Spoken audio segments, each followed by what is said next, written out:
नमस्कार, जय हिंद। कैसे हैं भाई सब लोग? पढ़ाई कैसी चल रही है? ठीक है, तो शुरू करें। आ जाओ सभी फटाफट। ठीक है ना। कई तो क्या क्लास जब लेने आते हैं तो उनको लगता है कि 10-5 मिनट बाद ही स्टार्ट हो गया ना। तो मेरे यहाँ ऐसा नहीं है। नंबर 1 मिनट से लेकर लास्ट मिनट तक खाली पढ़ाई चलती है।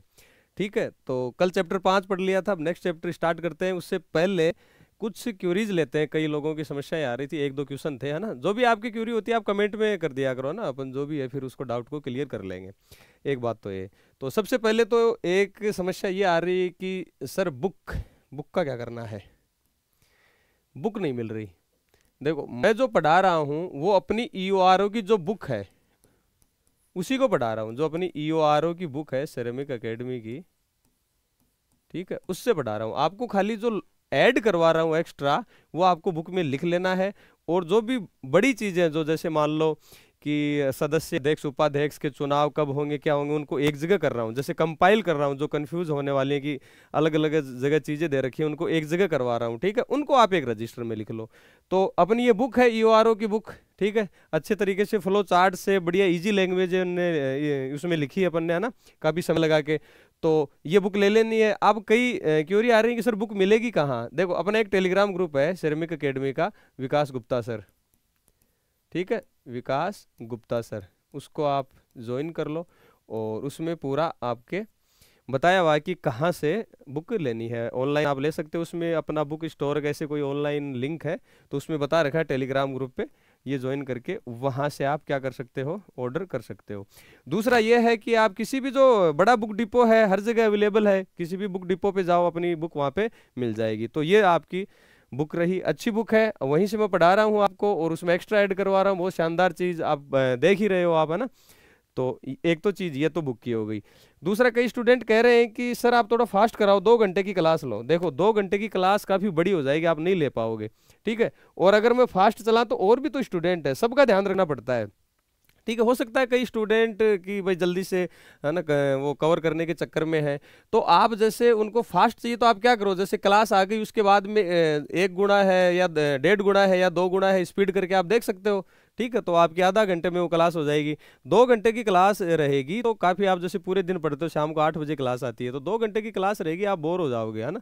ऑनलाइन पढ़ना, सीधा मोबाइल में पढ़ना, उसमें समस्या आती है। तो 1 घंटे की या 1 घंटे 10 मिनट की जो भी क्लास है वो खूब होती है। दूसरी क्यूरी है, एक एक क्यूरी ये थी कि सर मिनिमम वार्ड 13 है या 20 है? देखो, अपन धारा 6 पढ़ रहे थे। धारा 6 में क्या कहा गया है कि जो मिनिमम वार्ड है वो 13 होना चाहिए नगर पालिका में, और बाकी राज्य सरकार समय समय पे नियत करेगी कि भाई कितने वार्ड होंगे। ठीक है, तो ऐसा जैसे भाई एक्ट में कोई भी संशोधन होता है तो विधानसभा में रखा जाता है, विधानसभा में रखने के बाद में संशोधन किया जाता है। लेकिन एक्ट में ऐसा कोई संशोधन करके ऐड नहीं किया गया। एक्ट में यही दे रखा है कि मिनिमम वार्ड 13 होंगे। मिनिमम कितने होंगे? 13 वार्ड होंगे, बाकी राज्य सरकार नियत करेगी। लेकिन राज्य सरकार 13 से कम वार्ड नहीं कर सकती, नियत 13 से कम नहीं कर सकती। तो जैसे क्वेश्चन आता है कि राजस्थान नगरपालिका एक्ट 2009 के अंतर्गत मिनिमम कितने वार्ड होने चाहिए, तो मिनिमम 13 होने चाहिए, 13 से कम नहीं होंगे। ठीक है, जो मैंने एक पीडीएफ भी दिखाई थी उसमें, और उसमें जनसंख्या के हिसाब से आपने पिछली क्लासें देखोगे उसमें पीडीएफ दिखाई थी। मिनिमम उसने राज्य सरकार ने अधिसूचना निकाल के कितने वार्ड रखे हैं? 20 वार्ड कर सके। तो राज्य सरकार ने अधिसूचना द्वारा मिनिमम वार्ड कितने कर रखे हैं? 20। और एक्ट में कितना कहा गया है? एक्ट के अनुसार कि मिनिमम 13 वार्ड होंगे। मिनिमम वार्ड कितना होगा? 13 होगा। ठीक है, तो ये ऐसे क्वेश्चन वो पूछेंगे भी नहीं। ठीक है, तो इसका ध्यान रखना कि मिनिमम वार्ड 13 हो गए। 13 से अगर ज्यादा करने हैं तो राज्य सरकार अधिसूचना निकाल के वो कर सकती है घोषणा। ठीक है, दूसरा एक क्वेश्चन और आया था कि सर आपने बताया धारा 6 में जो महिलाओं का आरक्षण है वो 50% होगा, ये एक्ट कह रहा है। ठीक है, ठीक, तो उस स्टूडेंट ने कहा कि सर 2010 में सुप्रीम कोर्ट ने 33% आरक्षण कर दिया है। बिल्कुल सही बात है ना। तो वो जल्दी जल्दी में निकल गए होंगे, और आपने अच्छा क्वेश्चन वास्तव में पूछा। तो ऐसे क्वेश्चन पूछ लिया करो, आपको लगता है कोई डाउट है आप कमेंट में लिख दिया करो, उसमें पूरी अपन रिसर्च करके बता देंगे, अपने तो घर की बात है, कोई समस्या ही नहीं है। तो बिल्कुल सही है। देखो, नगर पालिका, राजस्थान नगर पालिका निर्वाचन नियम 1994 है, 1994 है। उसमें भी क्या कहा गया है? निर्वाचन नियम 1994 में 33% आरक्षण के लिए ही कहा गया है। तो वो जो सुप्रीम कोर्ट है निर्वाचन नियम 1994 है, उसमें 33% ही कहा गया है। जैसे अपन, मैं आपको दिखा भी देता हूं, चलो पीडीएफ,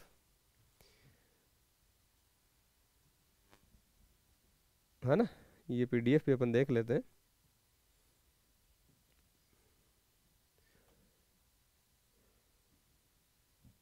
इसको जूम कर देते हैं आपको। मतलब आपको ध्यान ये रखना है कि बिल्कुल सही बात है, वो 33% कर दिया है, लेकिन एक्ट में आपके क्या दे रखा है, ये देखो, the officer shall allocate reserve for women belonging to schedule caste. ये देखो 1/3, कितना है, 1/3। ये लो देखो, ये रहा 1/3 of such seats reserve for women, ठीक है, 33% कर दिया है, ठीक है। तो ये कोई डाउट था बीच में तो वो बता दिया। बाकी एक्ट में अभी भी मेंशन कितना है, 50%। अगर एक्ट के अकॉर्डिंग आएगा तो आपको 50% ही करना है, एक्ट में बाकायदा लिखा हुआ है, ठीक है। बाकी 33% 1994 के निर्वाचन नियम में है। चलो ये आपकी क्वेरी हो गई। बाकी आराम से पढ़ो, और जब किसी को लगता है कि सर धीरे चल रहे हैं, क्योंकि अपन जो एवरेज होता है ना, एवरेज बच्चे होते हैं उनके हिसाब से चलते हैं। ऐसे नहीं कि मैं एकदम से घास ही काट दूं जोर जोर से। और कई बच्चे भाई कैचअप, किसी का जो कैचिंग पावर है वो ज़्यादा होती है, तो वो चाहता है कि जल्दी जल्दी जल्दी जल्दी करवा दें, ठीक है। लेकिन एवरेज बच्चे तक अपने को पहुंचना है, ठीक है।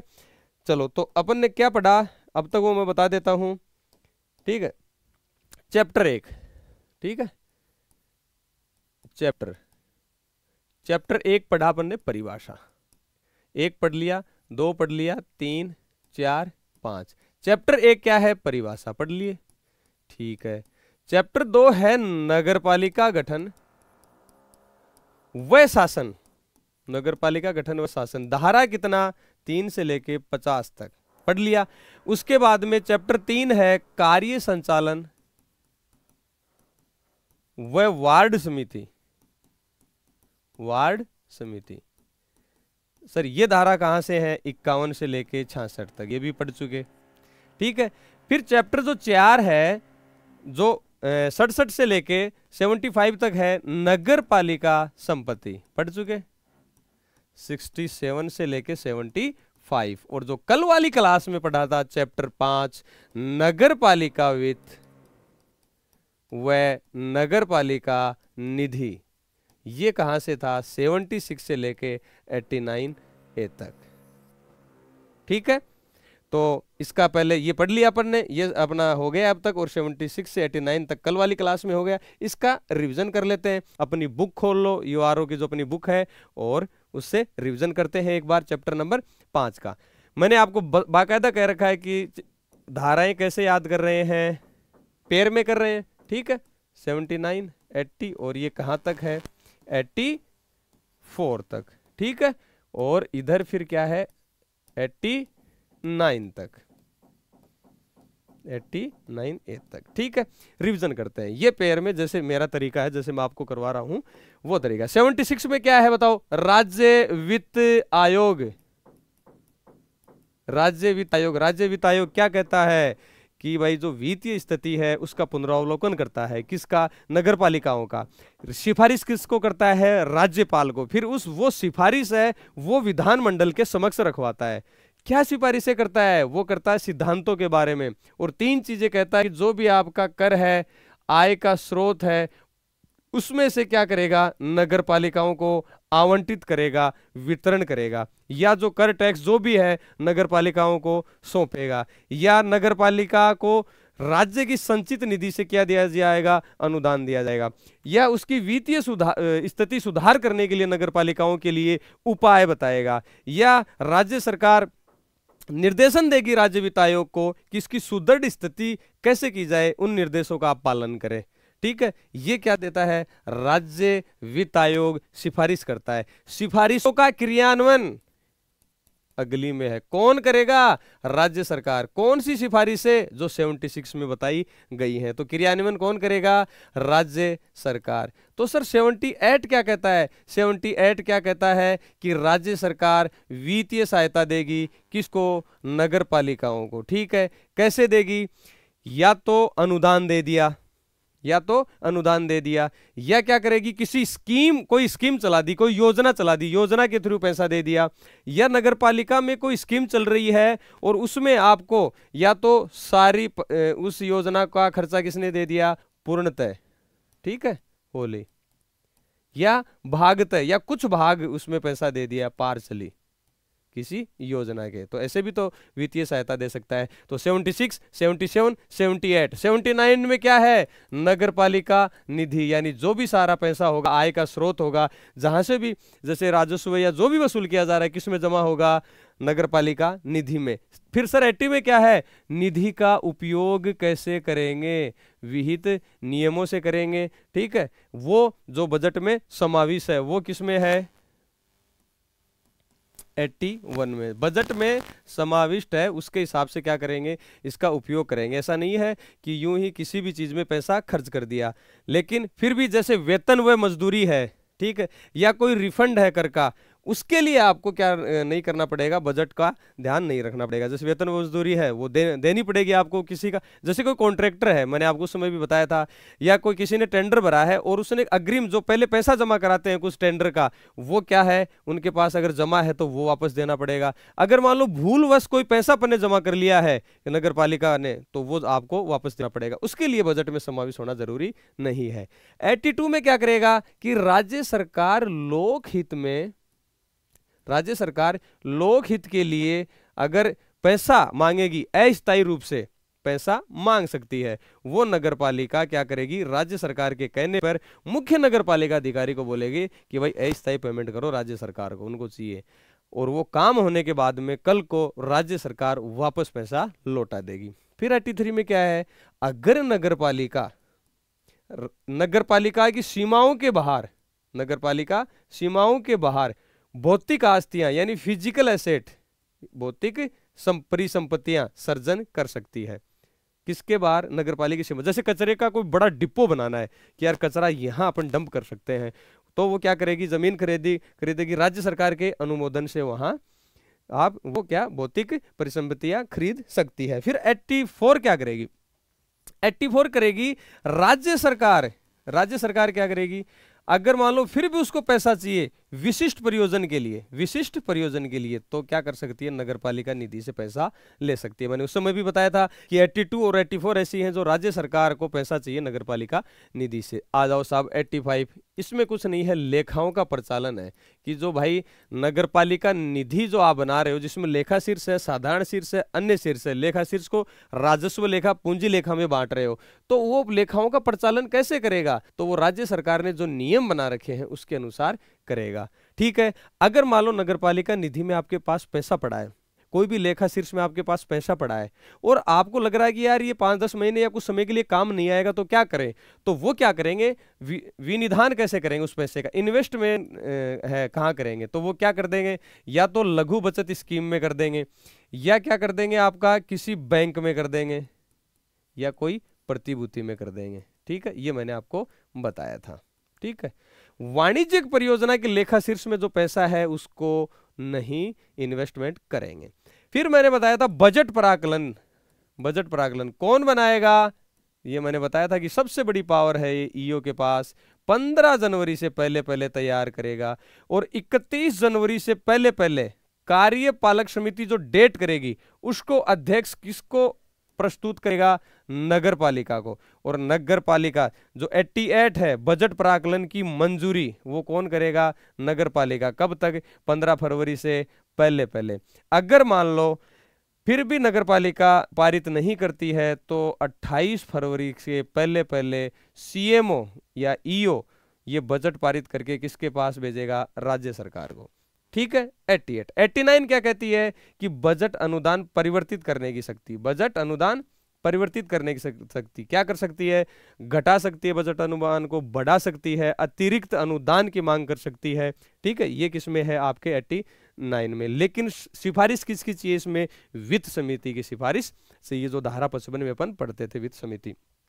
89 में क्या बताओ, BSUP ये फंड बताया था मैंने, यानी basic services for urban poor, यानी जो शहरी गरीब है उनके लिए आधारभूत सेवाओं के लिए क्या बनाया गया, एक फंड, एक बैंक में खाता खोला जाएगा, एक निधि बनाई जाएगी, उसमें पैसा रहेगा और बजट का 25% पैसा इनके लिए लगाया जाएगा और ये पैसा लैप्स नहीं होगा।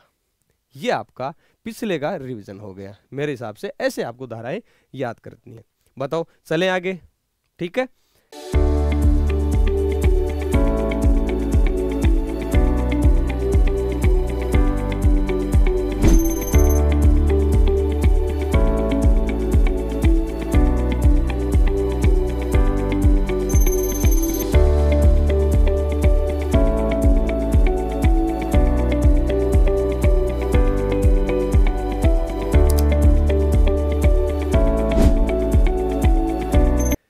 चलो तो आज क्या पढ़ने वाले हैं अपन, आज पढ़ने वाले हैं चैप्टर नंबर 7, अध्याय 7 है क्या, नगर पालिका राजस्व। नगर पालिका राजस्व धाराएं कितनी है सर इसमें, 101 से लेके 140 तक। तो ये भी कैसे पढ़ेंगे, वही पेयर के हिसाब से, ठीक है।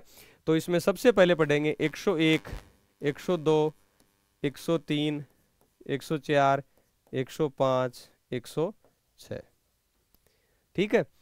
तो हो सकता है आपको लगे कि सर बीच में बात ही नहीं करते, खाली पढ़ाते पढ़ाते, है ना। तो एक स्टूडेंट का कमेंट भी आया था कि सर सीधी बात नो बकवास, बहुत अच्छा लगा, है ना।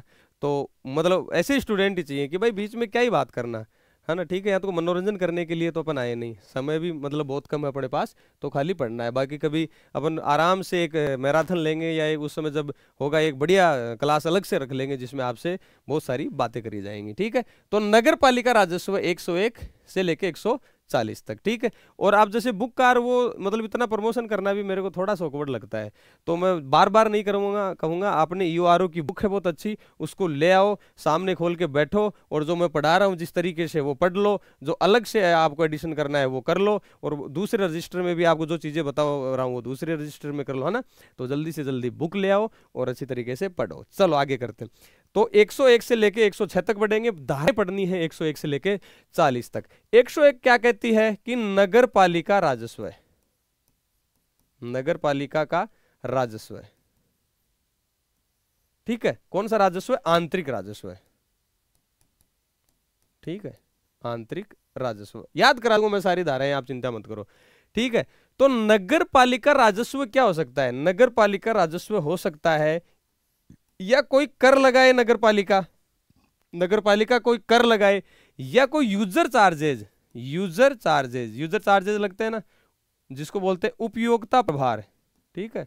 कोई सेवा लेते हो आप, कोई भी सेवा जो लेते हो, नागरिक सेवा जो लेते हो, ठीक है, उसके बदले आपको क्या देना पड़ता है, सर्विस चार्ज मान लो, ठीक है। सर्विस चार्ज मान लो, जैसे अपन कोई नागरिक सेवा दे रहे हो, सर्विस दे रहे कोई जनता को, गवर्नमेंट या कोई भी, तो उपयोगिता प्रभार लेता है, यूजर चार्जेज लेता नागरिक सेवा के लिए, बताएंगे जैसे, ठीक है। या कोई फीस व जुर्माने, कोई फीस ले लिया, या कोई जुर्मानों से जो जुर्माने लगाए, किसी ने कोर्ट ने लगाए या आपके नगर पालिका ने लगाए, तो वो क्या है, अपना आंतरिक राजस्व है, ठीक है। यूजर चार्जेज जैसे मान लो कि मलवहन, जैसे सीवरेज है उसके लिए यूजर चार्जेज अपन ने लगाए, या जल प्रदाय, ठीक है, बिल आता है अपने पास, तो ये क्या है, नगर पालिका का राजस्व है। कोई भी टैक्स हो गया, यूजर चार्जेज हो गए, या फीस व जुर्माने वसूल किए गए, वो आंतरिक राजस्व कहलाएगा, ठीक है। उसके बाद में देखो, इसको मैं एक तरीके से समझाता हूं आपको। पहली धारा 101 हो गई, चलो देखो, नगर पालिका का आंतरिक राजस्व है, ठीक है, नागरिक सेवा से जो अपने को उपयोगिता चार्जेज, इसमें क्या क्या है, कर है, फिर मैंने क्या बताया, यूजर चार्जेज, इसको क्या बोलते हैं, उपयोगिता प्रभार, और आगे साहब तीसरा है आपका फीस व जुर्माने। अच्छा मुझे एक बात बताओ, कर दो प्रकार के हो सकते हैं, एक तो बाध्य कर जो राज्य सरकार लगाए, बाध्यकारी कर,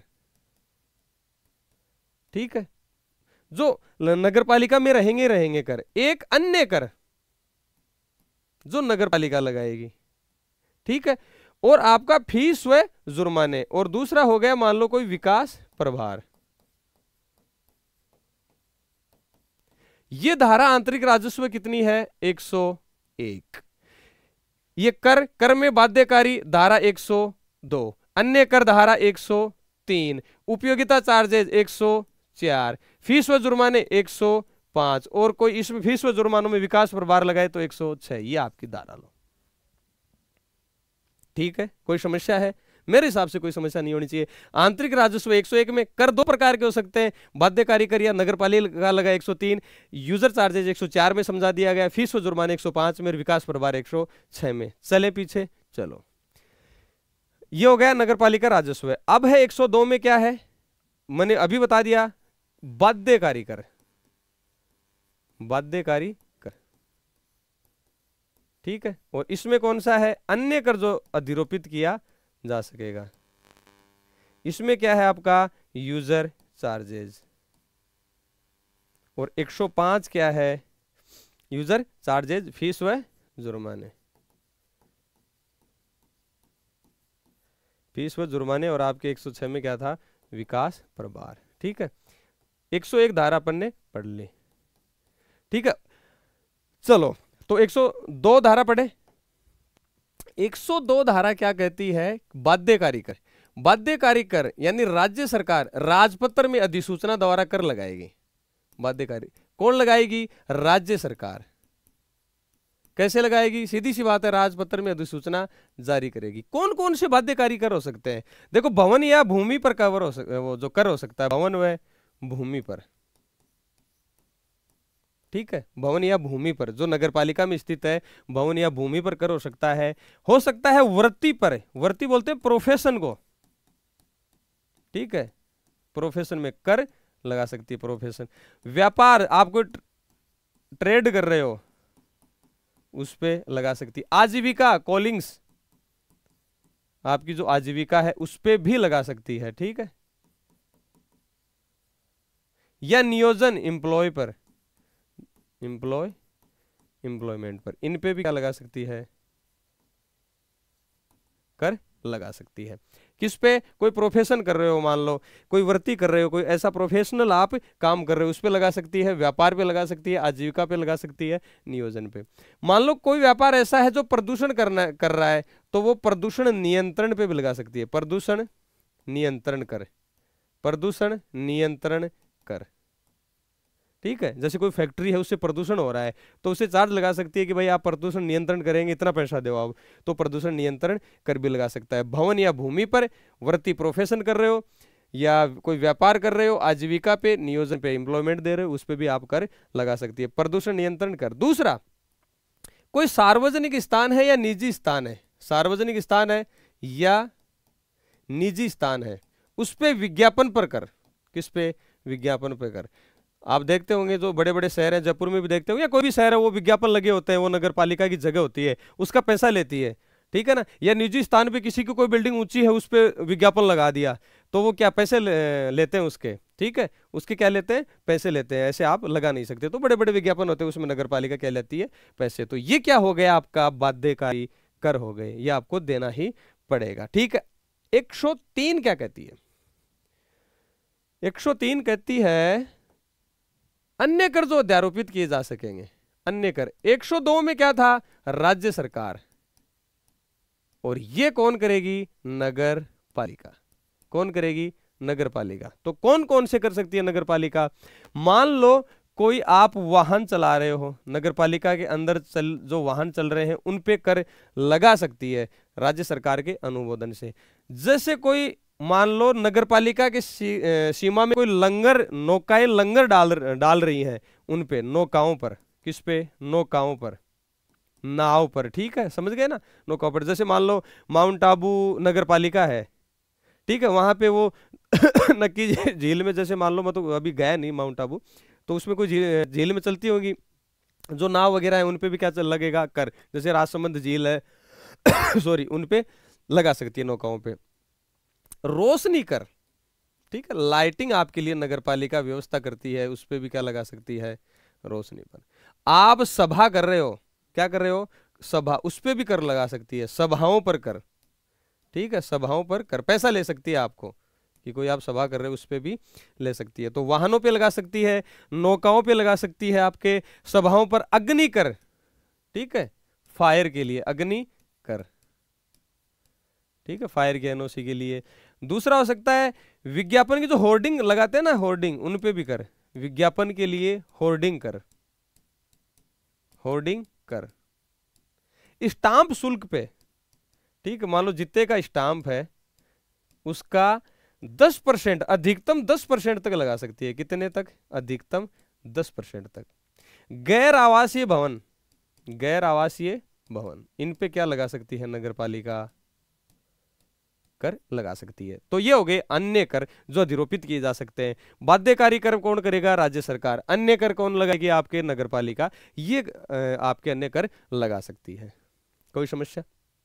ये क्या हो गया आपके अन्य कर। धारा 104 में क्या? यूजर चार्जेस, ठीक है, कोई भी नागरिक सेवा आपको दे रही है, मान लो नागरिक सेवा। चाहे नागरिक सेवा क्या हो सकती है? जैसे मान लो जल निकास के लिए पैसा ले सकती है नगर पालिका, मल वहन के लिए पैसा ले सकती है, मल वहन के लिए, ठीक है, सीवरेज के लिए। दूसरा ये हो सकता है कि भाई जैसे ठोस अपशिष्ट पदार्थ है, ठोस अपशिष्ट, भाई जैसे सुबह सुबह वो आया ना, कचरे वाला आया, कचरा निकाल, ऐसे कुछ गाता हुआ आता है, तो वो पैसा नहीं लेता क्या? महीने के 100 रुपये 150 रुपये लेते हैं, तो वो भी क्या हो गया? आपको नागरिक सेवा दे रहा है, यूजर चार्जेस है वो भी। तो ये सारे वो करने के लिए अन्य अन्य जो है नागरिक सेवा के लिए भी ले सकता है, अन्य नागरिक सेवा के लिए। लेकिन वो बोलेगा कौन? राज्य सरकार।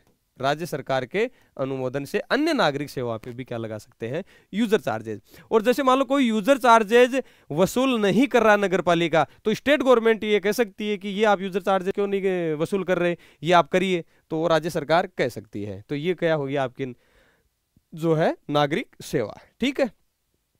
105 क्या था? फीस व जुर्माने,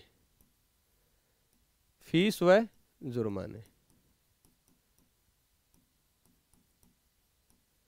देखो फीस व जुर्माना, देखो होता क्या है कि जैसे मान लो कोई भी फैक्ट्री खोल रहा है, ठीक है, या कोई चीजें ऐसी कर रहा है कि नगर पालिका की अनुमति लेनी पड़ेगी। जैसे कोई लाइसेंस देने हैं, ठीक है, लाइसेंस देने हैं, तो वो क्या करेगा? जैसे इन चीजों पे कंट्रोल करने के लिए, जैसे कोई मांस मछली बेच रहा है तो हर कहीं मान लो दुकान नहीं लगा ले, तो इन पे विनियामक कंट्रोल, यानी क्या होगा? रेगुलेटरी जो पावर होती है, विनियामक शक्ति होती है कि भाई रेगुलेट करें इनको, इनको नियंत्रण में करें, ठीक है, उसके लिए फीस व जुर्माने लगाती है। कौन लगाती है? नगर पालिका। तो वो आंतरिक राजस्व में आता है। जैसे मान लो कोई मांस मछली की दुकान खोलनी है किसी को, तो उस पे लगा देगी मांस मछली की दुकान। या कोई बोरिंग कर रहा है, नलकूप, बोरिंग लगा रहा है नलकूप के लिए, ठीक है, या जैसे लाइसेंस देने हैं, ठीक है ना, लाइसेंस, जैसे कोई प्लम्बर वहां काम करेगा तो उसको लाइसेंस दिया। ये सारी चीजें आपकी किस में आती हैं? 105 में, ठीक है। तो ये आपकी धारा 105 है, ठीक है। 106 क्या कहती है? विकास प्रभार। 106 क्या कहती है? विकास प्रभार, ठीक है। विकास प्रभार क्या हो सकते हैं? कि मान लो कि 14 मीटर से ऊंचा कोई आवासीय भवन, क्या? आवासीय भवन, उस पे विकास प्रभार लगा सकती है। दूसरा, गैर आवासीय भवन, गैर आवासीय भवन जो किसी विशिष्ट मार्ग पे हो, जो किसी विशिष्ट मार्ग पे हो, ठीक है, उस पे विशिष्ट मार्ग का मतलब है जैसे मान लो कोई कोने पे कोई वो है आपके गैर आवासीय भवन, तो चारों ओर से क्या होगा? जैसे कॉर्नर का प्लॉट नहीं होता या कॉर्नर की दुकान नहीं होता, तो वो विशेष मार्ग पे है, तो उस पे क्या लगा सकती है? ठीक है, आपके विकास प्रभार लगा सकती है। तो ऐसी जो चीजें होंगी उसमें अपन विकास प्रभार ले सकते हैं। जैसे मान लो किसी का पुनर्विकास करना है, ठीक है, जैसे कोई कॉलोनी है उसका पुनर्विकास करना है, विद्यमान कोई जो पहले से जो कॉलोनी है उसका अगर पुनर्विकास करना है तो भी क्या कर सकती है? आपका विकास प्रभार ले सकती है। जो वहां के निवासी हैं या जो बेनिफिशियरी हैं उनसे भी क्या ले सकती है? आपके विकास प्रभार, ठीक है। या जैसे मान लो कि कोई नई प्लान बनाना है, ठीक है, या कोई अनुमोदित योजना है, ठीक है, विकास योजना है, उसमें जो डेवलपर है, जो विकास करता है, और नगर पालिका ने पहले से अनुमोदन कर रखा है कि भाई ये हाँ ये आप ये स्कीम ये ला सकते हो, इसमें नई कॉलोनी काट सकते हो, ये प्लाट काट सकते हो, उसके लिए जो विकास प्रभार होगा वो विकासकर्ता पहले से ही एडवांस में जमा करा देगा, एडवांस में जमा करा देगा अग्रिम रूप से। तो ये आपकी 106 भी धारा हो गई। यहां तक कोई समस्या हो तो मुझे बताओ। चलो अब अपन पीडीएफ देखते हैं।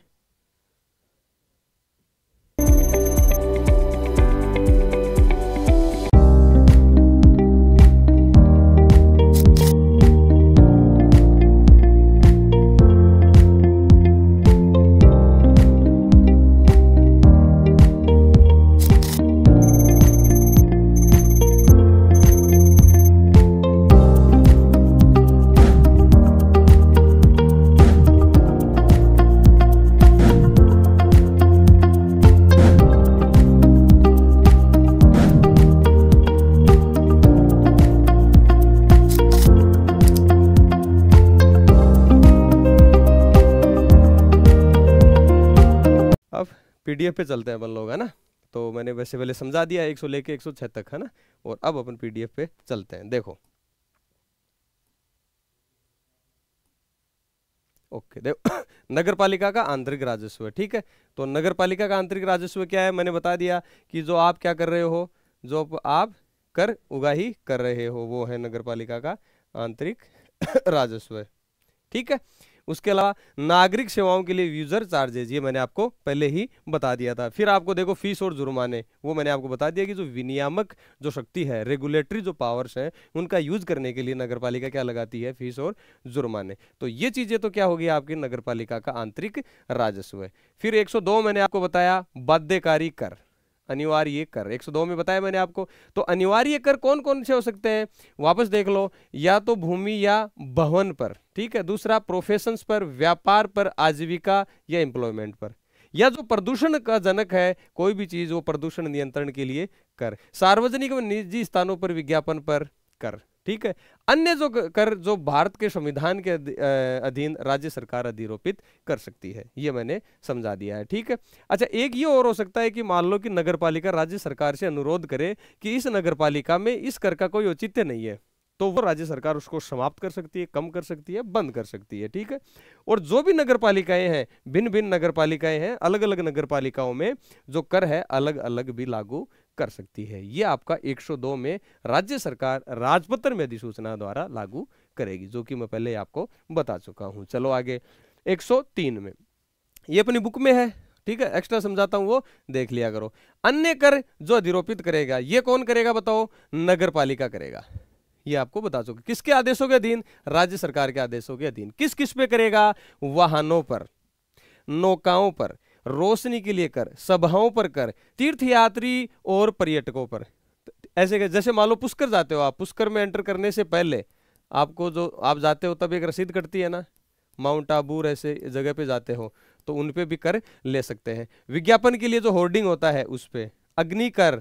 और दूसरा मैंने बताया था कि गैर आवासीय भवन में पार्किंग सुविधा अगर नहीं है, गैर आवासीय भवन में अगर पार्किंग सुविधा नहीं है तो उस पार्किंग के लिए स्थान देने के लिए भी टैक्स कौन ले सकता है, नगर पालिका। फिर मैंने बताया था स्टाम्प शुल्क, जैसे मान लो जितने का भी स्टाम्प है उसका 10% अधिकतम कर लगाया जा सकता है, अधिकतम 10%। भाई जो है 10% से ज्यादा कर नहीं लगाया जाएगा, 5% लगा दिया, 2%, लेकिन 10% से अधिक कर नहीं लगाया जाएगा। ये आपकी 103 धारा थी जो मैंने अलग से आपको समझा दी थी। फिर 104 में क्या, यूजर चार्जेज। यूजर चार्जेज किस किस के लिए लगा सकती है बताओ, मैंने आपको बताया था क्या, जल निकास और मल वहन के लिए, ठीक है। उसके अलावा आपको मान लो जो कचरा इकट्ठा कर रहे हैं उसके लिए कचरा उठाते हैं ना, सुबह सुबह गाड़ी आती है। वाहनों की पार्किंग पर, एक आपने कई जगह देखा होगा कि जो पार्किंग व्यवस्था होती है जो नगरपालिका करती है उसके लिए भी पैसा ले सकती है, ठीक है। और दूसरा, अन्य कोई नागरिक सेवा जो राज्य सरकार कहे, राज्य सरकार द्वारा अनुमोदित, उसके लिए क्या ले सकती है, नागरिक सेवा। दूसरी एक चीज और है, जैसे मान लो कोई भवन निर्माण कर रहे हो आप, या उसका पुनर्निर्माण कर रहे हो, या उसको ढा रहे हो, जैसे कोई भवन है अब आप नया बना रहे हो, ढा रहे हो, अगर वहां पे सार्वजनिक मार्ग पे अगर मलबा इकट्ठा करते हो तो उसके लिए भी नगर पालिका यूजर चार्जेज ले सकती है, ध्यान रखना। ठीक है, तो किस किस के लिए? जल निकास, मल वहन की व्यवस्था के लिए, ठोस अपशिष्ट प्रबंध, वाहनों की पार्किंग पर, अगर कोई मरम्मत जब करते हो तो मलबे के ढेर पर, और अन्य कोई नागरिक सेवा। ये धारा कौन सी हो गई? 104। चलो 105 पे चलते हैं। 105 मैंने बताया फीस और जुर्माने। ये क्या क्या हो सकता है कि जैसे मान लो भवन और भूमि पे भवन का निर्माण कर रहे हो, तो उसके लिए क्या चाहिएगी? मंजूरी। और जब पूर्ण हो गया तो उसके लिए प्रमाण पत्र चाहिएगा।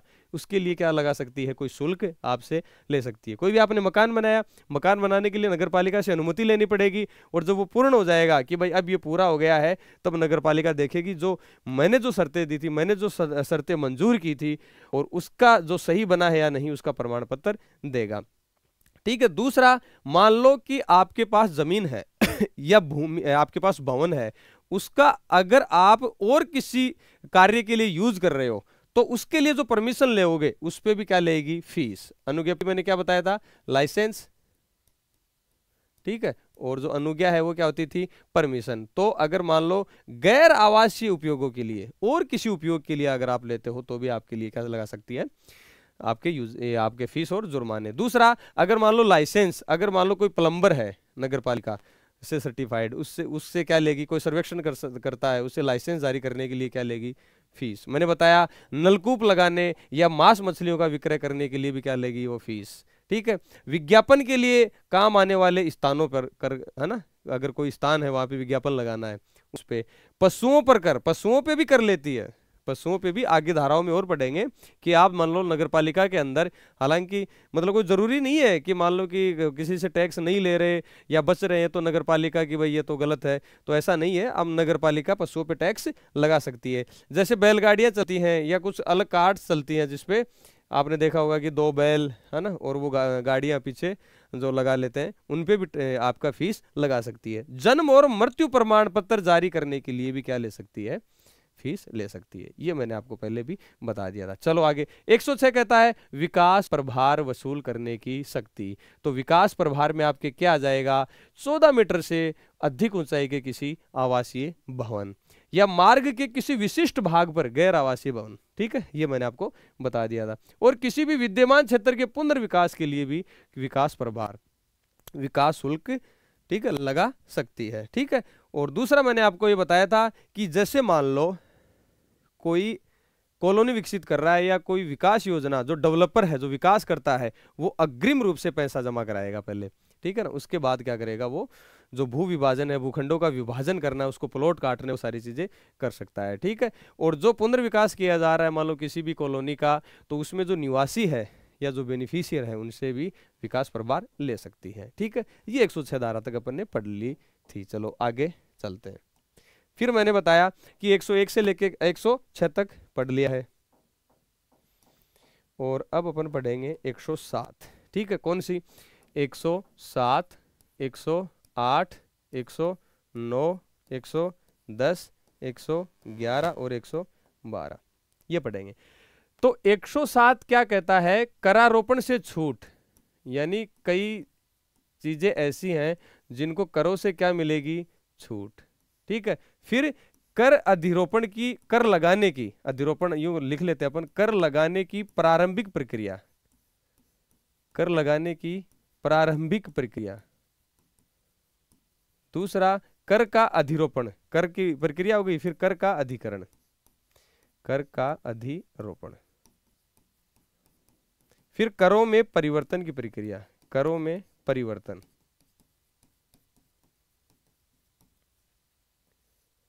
ठीक है, देखो, कर से छूट मिल जाएगी, कर लगाने की प्रारंभिक ये जो है प्रक्रिया, कर का अधिरोपण और करों में परिवर्तन। ठीक है। फिर आपकी है, अब देखो एक चीज मैं इससे पहले बताता हूं, 108 वो जो आ गई, अपने पास अनुसूची है। ठीक है, ये शुरू में उसमें भी दे रखी है, अनुसूची है। ये अनुसूची है अपने पास इस पूरे एक्ट में। तो वो कौन कौन सी धारा में है? धारा 108 में है, 117 में है, 130 में है, 131 में है, 133 में है। ये पहले याद कर लो, एक ही जगह इनको लिख लो। वैसे बुक में अपने शुरू में लिखा हुआ है। 108 में है पहली अनुसूची, 117 में है दूसरी व तीसरी, फिर मैंने बताया था इसका योग करो 1 + 3 4, तो इसमें चौथी अनुसूची 1 3 4 और 1 5 योग करो तो इसमें पांचवी अनुसूची। अब ये मत कहना कि सर इसका भी योग कर लो, 3 और 3 6, 1 हटा दो, तो इसमें है कौन सी है, छठी अनुसूची। तो ये आपको याद कर लेना एक जगह। 108 में पहली अनुसूची, 117 धारा में दूसरी व तीसरी, 130 में चौथी, एक और 131 में 3 + 2 5 और 133 में आपकी कितनी होगी, छठी अनुसूची। ठीक है, ये हो गई। करारोपण से छूट, कर का अधिरोपण, हाँ 109 करों में परिवर्तन, हाँ अच्छा ये पढ़ा रहा था मैं एक बार, तो वो तो पढ़ाने दो आपको। 111 है कि मान लो राज्य सरकार है, 100 इसमें क्या, राज्य सरकार, और राज्य सरकार में हमेशा बताता आया हूं, राज्य सरकार, नगरपालिका, सीएमओ, तो इसमें क्या है, नगरपालिका। देखो क्या है, राज्य सरकार किसी भी कर को स्थगित कर सकती है या प्रतिषिध कर सकती है, रोक सकती है या उसमें सुधार कर सकती है। ये तो किसकी हो गई, राज्य सरकार। नगरपालिका क्या कर सकती है, किसी कर को स्थगित कर सकती है और प्रतिशत कर सकती है। धाराएं सुन ले। 107 करारोपण में छूट, कर लगाने की प्रक्रिया, फिर कर का अधिरोपण, करों में परिवर्तन और राज्य सरकार और नगरपालिका की शक्ति। ये धाराएं हो गई, एक एक पढ़ते हैं एक बार। 107 में क्या हो गया, करारोपण से छूट, कर में छूट लिख लेते हैं। तो कर में छूट किसको हो सकती है, तो नगरपालिका में कितने प्रकार के कर लगे मुझे बताओ, कि सर धारा 102 के लगे और धारा 103 के लगे। ठीक है, तो छूट किसको मिल सकती है, हर किसी को थोड़ी मिल सकती है, या तो नगरपालिका की संपत्ति हो या केंद्र सरकार की संपत्ति हो। किसकी संपत्ति हो, नगरपालिका, केंद्र सरकार की, या सार्वजनिक स्थानों पे कोई पूजा स्थल हो, सार्वजनिक स्थल पे पूजा स्थल हो और जिसको की मान्यता प्राप्त हो किससे, नगरपालिका से, तो इन पे क्या, इन पे कर नहीं लगेगा। या कोई लोक प्रयोजन के लिए, लोक उद्देश्य के लिए, लोक हित के लिए कोई भी वाहन वगैरह चल रहे हैं या कोई भी ऐसी चीज नगरपालिका के काम आ रही है, उनको छूट मिल सकती है। ठीक है, लेकिन इसमें एक चीज ध्यान रखना है कि मान लो 26 जनवरी 1950 से पहले, 26 जनवरी 1950 से पहले केंद्र सरकार की जो संपत्तियां थी या भूमि या भवन थे, उन पे अगर मान लो कर लगा करता था तो वो कर जारी भी रह सकता है, या ऐसे व्यक्तियों की संपत्तियां जो 26 जनवरी 1950 के पहले जिन पे कर लगता था, उसको कर लगाने से नगरपालिका को नहीं रोका जाएगा, लगा सकता है। ये धारा कौन सी होगी, 107, मेरे हिसाब से समझ में आ गया होगा। 108 क्या है, 108 मैंने बताया कि कर अधिरोपण की प्रक्रिया, कि कर लगाएंगे कैसे,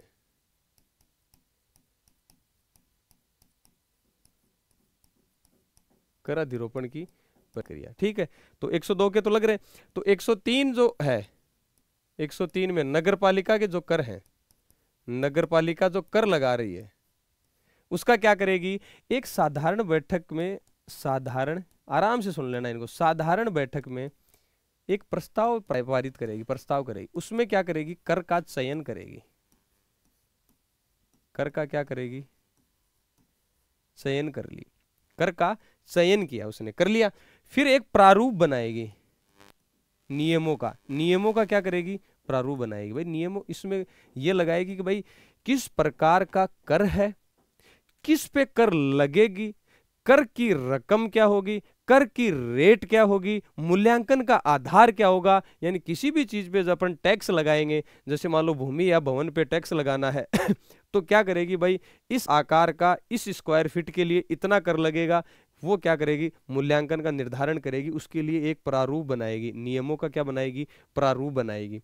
और वो मैंने क्या बताया, 108 में जो प्रथम अनुसूची है उसमें क्या करेगी, प्रकाशित करेगी, उसमें क्या करेगी, प्रकाशित, और 30 दिन का टाइम देगी, किसके लिए, ऑब्जेक्शन के लिए, कि किसी के कोई समस्या है, किसी की दिक्कत है तो हमें क्या कर दो, सूचित कर दो, या एक समिति बना देगी, या क्या कर देगी, एक समिति का गठन कर देगी। वो समिति देखेगी कोई भी ऑब्जेक्शन आए हैं, कोई सुझाव आए हैं या कोई सिफारिश आई है, उस पर क्या करेगी, चर्चा, और उस समिति की सिफारिश को नगरपालिका देखेगी और किसी फिर उसके बाद में विशेष प्रस्ताव द्वारा उसको क्या कर देगी, कर को लागू कर देगी। उस कर को क्या कर देगी, लागू कर देगी। तो ये क्या हो गई, कर अधिरोपण की प्रक्रिया। ठीक है, उसके बाद आपका क्या आ गया 109।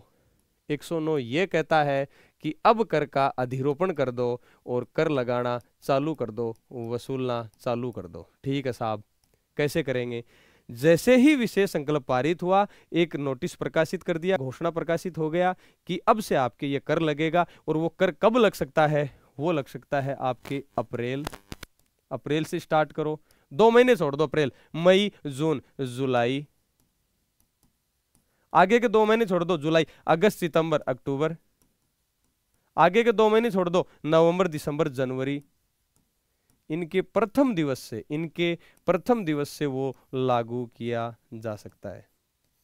ठीक है, अगर अप्रैल से 1 अप्रैल से अपने क्या होता है, वित्तीय वर्ष स्टार्ट होता है, लेकिन अपने को करना किससे है, अप्रैल के 1 तारीख से। तो क्या करेंगे, अगर मान लो कि जुलाई के आसपास, भाई अप्रैल के प्रथम दिवस से अगर आसपास अगर वो हुआ है, अप्रैल से पहले मान लो मार्च में हुआ है, तो क्या हो जाएगा, कर का अधिरोपण 1 अप्रैल से स्टार्ट हो जाएगा। लेकिन मान लो जुलाई, अक्टूबर या जनवरी में अगर कर का अधिरोपण चालू हो रहा है, तो क्या करेंगे, वो पहले त्रैमासिक करेंगे, यानी 3 माह में उसको वसूल करेंगे। और जब अप्रैल का प्रथम दिन आ जाएगा, तब उसको क्या कर देंगे, स्टार्ट कर देंगे। ये किसमें है, कर का अधिरोपण 109 में। तो 110 में क्या है, 110 में है कि भाई ये जो आपके करों का परिवर्तन है, वो कैसे करेंगे। करों में परिवर्तन की क्या प्रक्रिया होगी, करों में परिवर्तन की प्रक्रिया होगी कि जो 108 और 109 है, उसी प्रकार किसी कर में परिवर्तन कर सकते हैं।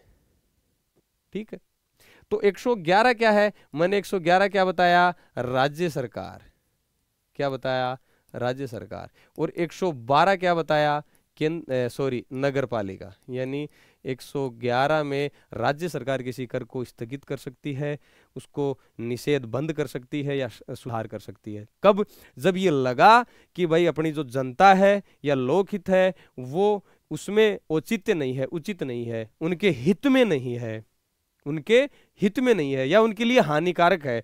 हानिकारक हिंदी में हानिकारक यूज किया गया है। ठीक है, और जो आपका एक्ट है उसमें इंग्लिश में इसको बोला गया है ऑब्नॉक्सियस। ठीक है, या प्रतिकूल है, उनके हित के, जनता के हित के प्रतिकूल है, तब राज्य सरकार अगर उसको लगता है या जांच से या स्व प्रेरणा से या उसके पास शिकायत आती है, तो करों को क्या कर सकता है, वो बंद भी कर सकता है, उनमें सुधार कर सकता है। ठीक, ऐसा ही नगर पालिका भी कर सकती है। तो आपकी धारा 107 से लेके 112 तक आपको ऐसे याद रखना है। चलते हैं पीडीएफ पे। ठीक है ना, आप भी सोच रहे होंगे सर ने आज स्पीड पकड़ ली है। ठीक है, तो 100 कितने पे चलना है, 7 पे। ठीक है, करारोपण से छूट, मैंने बताया कि 102 व 103 के कर, 102 व 103 के कर नगरपालिका की संपत्ति पे लागू नहीं होंगे, या केंद्र या राज्य सरकार की चाहे भूमि हो, भवन हो, वाहन हो, नौका हो, उन पे कर की छूट रखी जाएगी। या नगरपालिका द्वारा पूजा स्थल हो, सार्वजनिक स्थानों पे पूजा स्थल हो। ठीक है, या मैंने फिर कहा कि लोक प्रयोजन के लिए काम आने वाली राज्य सरकार की चाहे भूमि हो, भवन हो, यान हो, वाहन हो, नौका हो, जो लोक प्रयोजन के लिए काम आ रही है, उनको भी क्या मिलेगी, करारोपण से छूट मिलेगी। लेकिन 26 जनवरी 1950 से पूर्व केंद्र सरकार की कोई भूमि है, भवन है, उन पे अगर जो कर लगता था वो जारी रख सकती है, जारी रखा जा सकता है। तो ये धारा कौन सी होगी आपको, 107। 108 पे चले। 108 क्या कहता है, कर अधिरोपित करने की प्रारंभिक प्रक्रिया। धारा तो इतनी है, यहाँ वो लगा लो आप इसमें ना, यहाँ ऐसे डैश लगा लो अपनी बुक में। ठीक है, फिर क्या है, नगरपालिका कर अधिरोपित, मैंने बताया था कि 103 के दिन जो कर है, 103 के दिन कर है, तो कैसे करेगी, सबसे पहले क्या करेगी, कर का चयन करेगी। कर का चयन करेगी कि कौन सा कर लगाना है, उसका सबसे पहले चयन करेगी साधारण बैठक में। यहाँ लिख लो, साधारण बैठक में प्रस्ताव द्वारा, प्रस्ताव द्वारा। उस प्रारूप में मैंने बताया क्या होगा, कर की राशि होगी, रेट होगी, मतलब अमाउंट होगी और रेट होगी, मूल्यांकन का आधार होगा, और किस पे लगा रहे हो, व्यक्तियों संपत्तियों, यानी जो भूमि या भवन है उस पे लगा रहे हो, उसका ब्यौरा, या कोई छूट अगर किसी को प्रदान की जा रही है उसका भी ब्यौरा किसमें होगा, उस प्रारूप में। फिर क्या किया जाएगा, उन जो प्रारूप नियम है उनको प्रथम अनुसूची में क्या किया जाएगा, प्रकाशित किया जाएगा। ये मैंने बताया। चलो फिर आगे आगे क्या करेंगे सर, फिर आगे की स्टेप क्या है, ये भी मैंने आपको बता दी थी कि 30 दिन के लिए एक महीने के भीतर भीतर वहां से जो लोग टैक्स के दायरे में आ रहे हैं, जिन लोगों की भूमि या भवन टैक्स के दायरे में आ रहा है, वो क्या कर सकते हैं, आपत्ति दर्ज करा सकते हैं, या नगरपालिका किसी समिति को प्राधिकृत कर सकती है कि एक समिति बना दी और आप देखो जो भी आपके पास ऑब्जेक्शन आए हैं, जो भी आपके पास सिफारिश आई है, उनको देखो और नगरपालिका को बताओ। ठीक है, ये क्या होगी आपकी 100 धारा 108। फिर क्या किया कि फिर अधिरोपण उसको लागू कब करेंगे, उसको लागू कब करेंगे, वो जब 108 में अपन ने किया है विशेष संकल्प पारी करने के बाद उसको किस में कर देंगे, राजपत्र में अधिसूचित कर देंगे। ठीक है, राजपत्र में अधिसूचित कर देंगे और जो नियत तारीख अपन वो करेंगे वहां से लागू कर देंगे। वो कब हो सकता है, अप्रैल, मई जून छोड़ो जुलाई, अगस्त सितंबर छोड़ो अक्टूबर, नवंबर दिसंबर छोड़ो जनवरी के प्रथम दिवस से। लेकिन अगर अप्रैल के प्रथम दिवस के अलावा से भिन्न, मतलब इसके अलावा किसी अन्य दिवस को लागू हो, तो वो अपन 3 महीने में उसको लागू करेंगे और जब अप्रैल का प्रथम दिवस आ जाएगा वहां से फिर उसको स्टार्ट कर देंगे। ठीक है, अप्रैल के प्रथम दिवस तक त्रैमासिक रूप से उद्ग्रहणीय होंगे, फिर अपन रेगुलर कर देंगे। तो ये धारा 109 हो गई। तो 110 क्या है, करों में परिवर्तन करने के लिए प्रक्रिया। कौन सी प्रक्रिया होगी, जो अपन 108 और 109 में प्रक्रिया करी है, ये ऊपर कर चुके हैं। फिर क्या है कि सर कर को स्थगित, प्रतिषिध और उसमें सुधार कैसे करें, उसमें सुधार कैसे करें, तो ये कौन कर सकती है, राज्य सरकार की शक्ति। किसकी शक्ति है, राज्य सरकार की। और वो राज्य सरकार है तो वो 102 का भी कर सकती है, 103 के कर भी कर सकती है।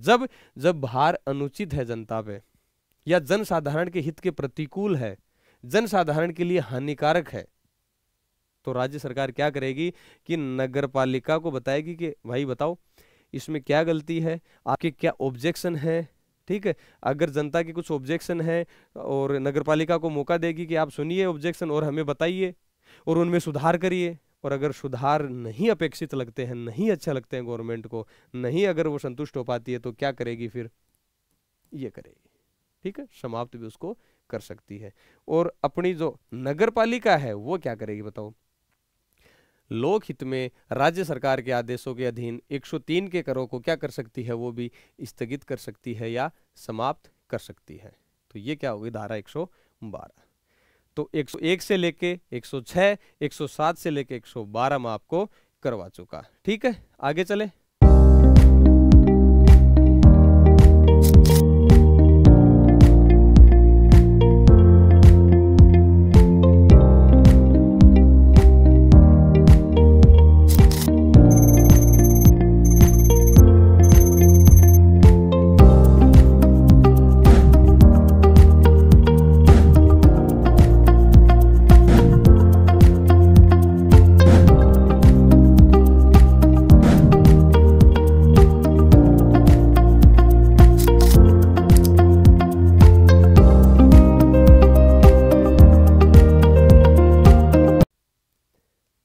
चलो अब करते हैं आगे धाराएं अपन। क्या 112 तक कर ली, अब आगे करेंगे अपन 113, 114, 115, 116, 117, 118, 119 और आपकी 119। ठीक है, 113 से करेंगे 119। इसमें क्या करेंगे, कर का निर्धारण किया जाएगा। कर का निर्धारण व कर निर्धारकों की नियुक्ति, व कर निर्धारकों की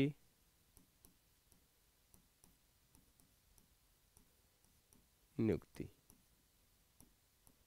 ठीक है, फिर अगर कर जो निर्धारक है वो कोई कतिपय सूचनाएं अगर मानेगा, कुछ सूचनाएं अगर मांगेगा, वो सूचनाएं मांगने पर विफल रहने पर, मान लो कि आग नहीं दे सकते।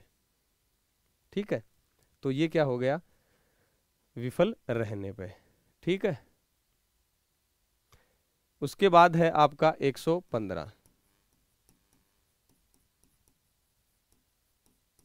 संशोधनों की, या कुछ संशोधन करना है उसके प्रयोजनों के लिए सूचना देने की बाध्यता, यानी कोई संशोधन करना है, ठीक है, उसके लिए सूचना की बाध्यता। ठीक है, अब देखो कर का निर्धारण हो गया, कति पे सूचनाएं मांगने पर, यानी कर जो कर का निर्धारण करना है उसके कोई लिए कोई सूचनाएं मांग सकती है, कोई संशोधन है किसी चीज में, तो वो 116 में क्या है कि मान लो कोई हक है, टाइटल हक मांगते हो ना, हक जानते हो क्या, यानी संपत्ति का जो मालिक होता है उसका हक है, उसका कोई ट्रांसफर करना है किसी दूसरे को, उसकी सूचना, और ये जो सूचना है उसका प्रारूप 170 में 117 में क्या है, उसका प्रारूप।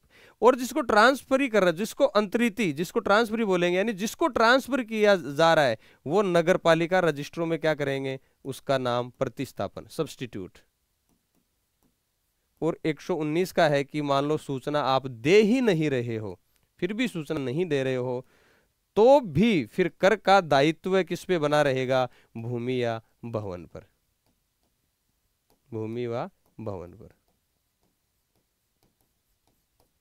समझ में आ गया, ये धारा पैर में याद करनी है, क्या, कर का निर्धारण या कर निर्धारकों की नियुक्ति, फिर उसको सूचना चाहिए, फिर कोई अगर संशोधन है तो उसकी सूचना, जो कोई हक है उसका अंतरण किया, ट्रांसफर किया, उसकी सूचना, और उसकी सूचना किस प्रारूप में होगी, और अगर जिसको किया गया है उसका नाम नगर पालिका में रजिस्टर में उसका सब्स्टिट्यूट करेंगे, प्रतिस्थापित करेंगे, और अगर सूचना नहीं देते हो तो कर कैसे लगेगा।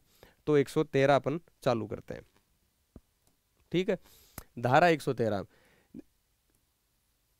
कर वसूलने के लिए या कर का निर्धारण करने के लिए राज्य सरकार कर निर्धारकों की, टैक्स असेसर की क्या करेगी, नियुक्ति। ये तो सिंपल है, कर निर्धारकों की नियुक्ति, कर निर्धारकों की नियुक्ति। अगर मान लो कतिपय सूचनाएं किसी से कर निर्धारक ने कर का निर्धारण करते समय, मूल्यांकन करते समय किसी से सूचनाएं मांगी है, सूचना कि भाई इसका क्या आप कर का भुगतान करते हो, ठीक है, सूचना मांगी, या इस भूमि या स्वामी का मालिक कौन है, ऐसी सूचनाएं मांगने के लिए अगर कोई विफल होगा कि भाई आप किस प्रकार का टैक्स देते हो, कितना टैक्स देते हो, ऐसी कोई सूचनाएं मांग रहा है कर निर्धारक, और अगर कोई नहीं देता है तो जब टैक्स का निर्धारण किया जाएगा वो अपने विवेक से फिर कर निर्धारक, टैक्स असेसर उसकी मूल्यांकन करेगा उस टैक्स का। ठीक है, तो ये धारा कौन सी है, 114। 115 क्या है, इसमें क्या है कि मान लो कोई संशोधन हुआ है, संशोधन के प्रयोजन से, ठीक है, किसी भी मान लो कि भूमि का या भवन का निर्माण किया है, या एरिया बढ़ाया है, या उसमें कुछ अलग और तात्विक परिवर्तन किया है, तो वो कोई भी संशोधन हुआ है उसकी सूचना देनी पड़ेगी, उसकी क्या देनी पड़ेगी, सूचना। ठीक है, और एक चीज याद रखना आप, 115 और 233, 115 और 233, अगर आपने संशोधन की सूचना नहीं दी, संशोधन की सूचना नहीं दी, आपने उसमें कुछ परिवर्तन किया है भवन पे, तो आपके पास 500 रुपए का क्या लगेगा, 500 रुपए, या आप कर दे रहे हो, ठीक है, उसके 3 माह का जो कर है, 3 माह का कर, उसका 10 गुना, इन दोनों में से जो भी ज्यादा है वो पेनल्टी लगेगी जब आप सूचना नहीं दे रहे हो, सूचना नहीं देने पर, सूचना नहीं देने पर। और इस पूरे एक्ट में 115 के साथ आपको ध्यान क्या रखना है, 233, 233 ये कहती है कोई भी सार्वजनिक मार्ग है, सार्वजनिक मार्ग को गंदा करने, अगर सार्वजनिक मार्ग को गंदा करोगे या उस पर ठोस अपशिष्ट फेंकोगे तो आप पे कितना जुर्माना लगेगा, 500 रुपए तक। कितना, 500 रुपए तक। तो इस पूरे एक्ट में ये धाराएं दोनों एक साथ याद करनी है, कितनी, 115 और 233, कितना जुर्माना लगेगा, इसमें तो 500 रुपए या 3 माह के कर का 10 गुणे का जो भी अधिक है, और इसमें आपके कितना लगेगा, सार्वजनिक मार्ग को गंदा करोगे तो भी 500 रुपए तक। जैसे मैंने आपको याद करवाया था ना, क्या करवाया था कि 2365, आप याद करना, अब बार बार नहीं कराऊंगा, ये एक साथ करवाया था मैंने, कितना जुर्माना होगा, एक साथ करवाया था। फिर धारा 15 थी, इसका कोड था 0125। अब आप याद करो, धारा आपकी वो थी जो भी है 20, उस पे क्या कोड था 3212, ये आप याद करो, ऐसे मैंने याद करवाया था। तो धारा 115 और 233 जुर्माने के हिसाब से आपको याद रखनी है, ठीक है। चलो आगे, फिर धारा आपकी 115 हो गई, 116 हो गई। 116 धारा ये कहती है कि हक का, टाइटल का, आपका किसी भी जमीन पे हक है, अगर उसका ट्रांसफर कर रहे हो, ठीक है, किसी को दे रहे हो, किसी को बेच रहे हो, जैसे मान लो ए व्यक्ति है और अपना हक ट्रांसफर किसको कर दिया, बी व्यक्ति को, तो इन दोनों का यह दायित्व होगा कि आप नगरपालिका को सूचना दो। इंपॉर्टेंट क्यों है कि ए तो ये सूचना दे देगा कि भाई मैंने ट्रांसफर कर दिया मेरी प्रॉपर्टी को बी, तो मेरे से टैक्स मत लेना अब, और बी ये लेगा कि भाई बी मैंने ये जमीन ले ली है तो आप टैक्स मैं भरूंगा, तो इन दोनों का दायित्व है। मान लो ए तो भरेगा ही भरेगा, उसको पता है कि यार मैंने बेच दी तो मैं टैक्स क्यों भरूंगा, ये सोच सकता है कि नहीं नहीं यार, एक बार क्या करते हैं अपन सूचना देते नहीं है, ये बस थोड़ी जाएगा, टैक्स तो इसके बाद में लग जाएगा, बकाया वसूल की जाएगी, फिर उसको जो नगरपालिका के नियम बने हैं उसके हिसाब से वसूल किया जाएगा। जैसे मान लो ए आदमी है, अगर उसकी मृत्यु हो जाती है तो जो वारिस है वो सूचना देगा, या जिसको ट्रांसफर हुआ है वारिस के अलावा मान लो उसकी जो प्रॉपर्टी है किसी को ट्रांसफर हुई है वो सूचना देगा, और वो सूचना किस में दी जाएगी, 117 में, सूचना का प्रारूप किस में दी जाएगी, 117 में। अनुसूची कौन सी बताई थी मैंने, 2 व 3, वो सूचना इनमें दी जाएगी, ठीक है, इनमें दी जाएगी।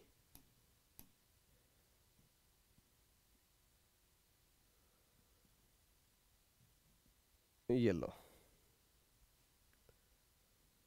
आपकी प्रथम अनुसूची 108 मैंने पढ़ा, इसमें दिख नहीं रहा होगा, ये पीडीएफ में डाल दूंगा। ये जो आपका 108 है,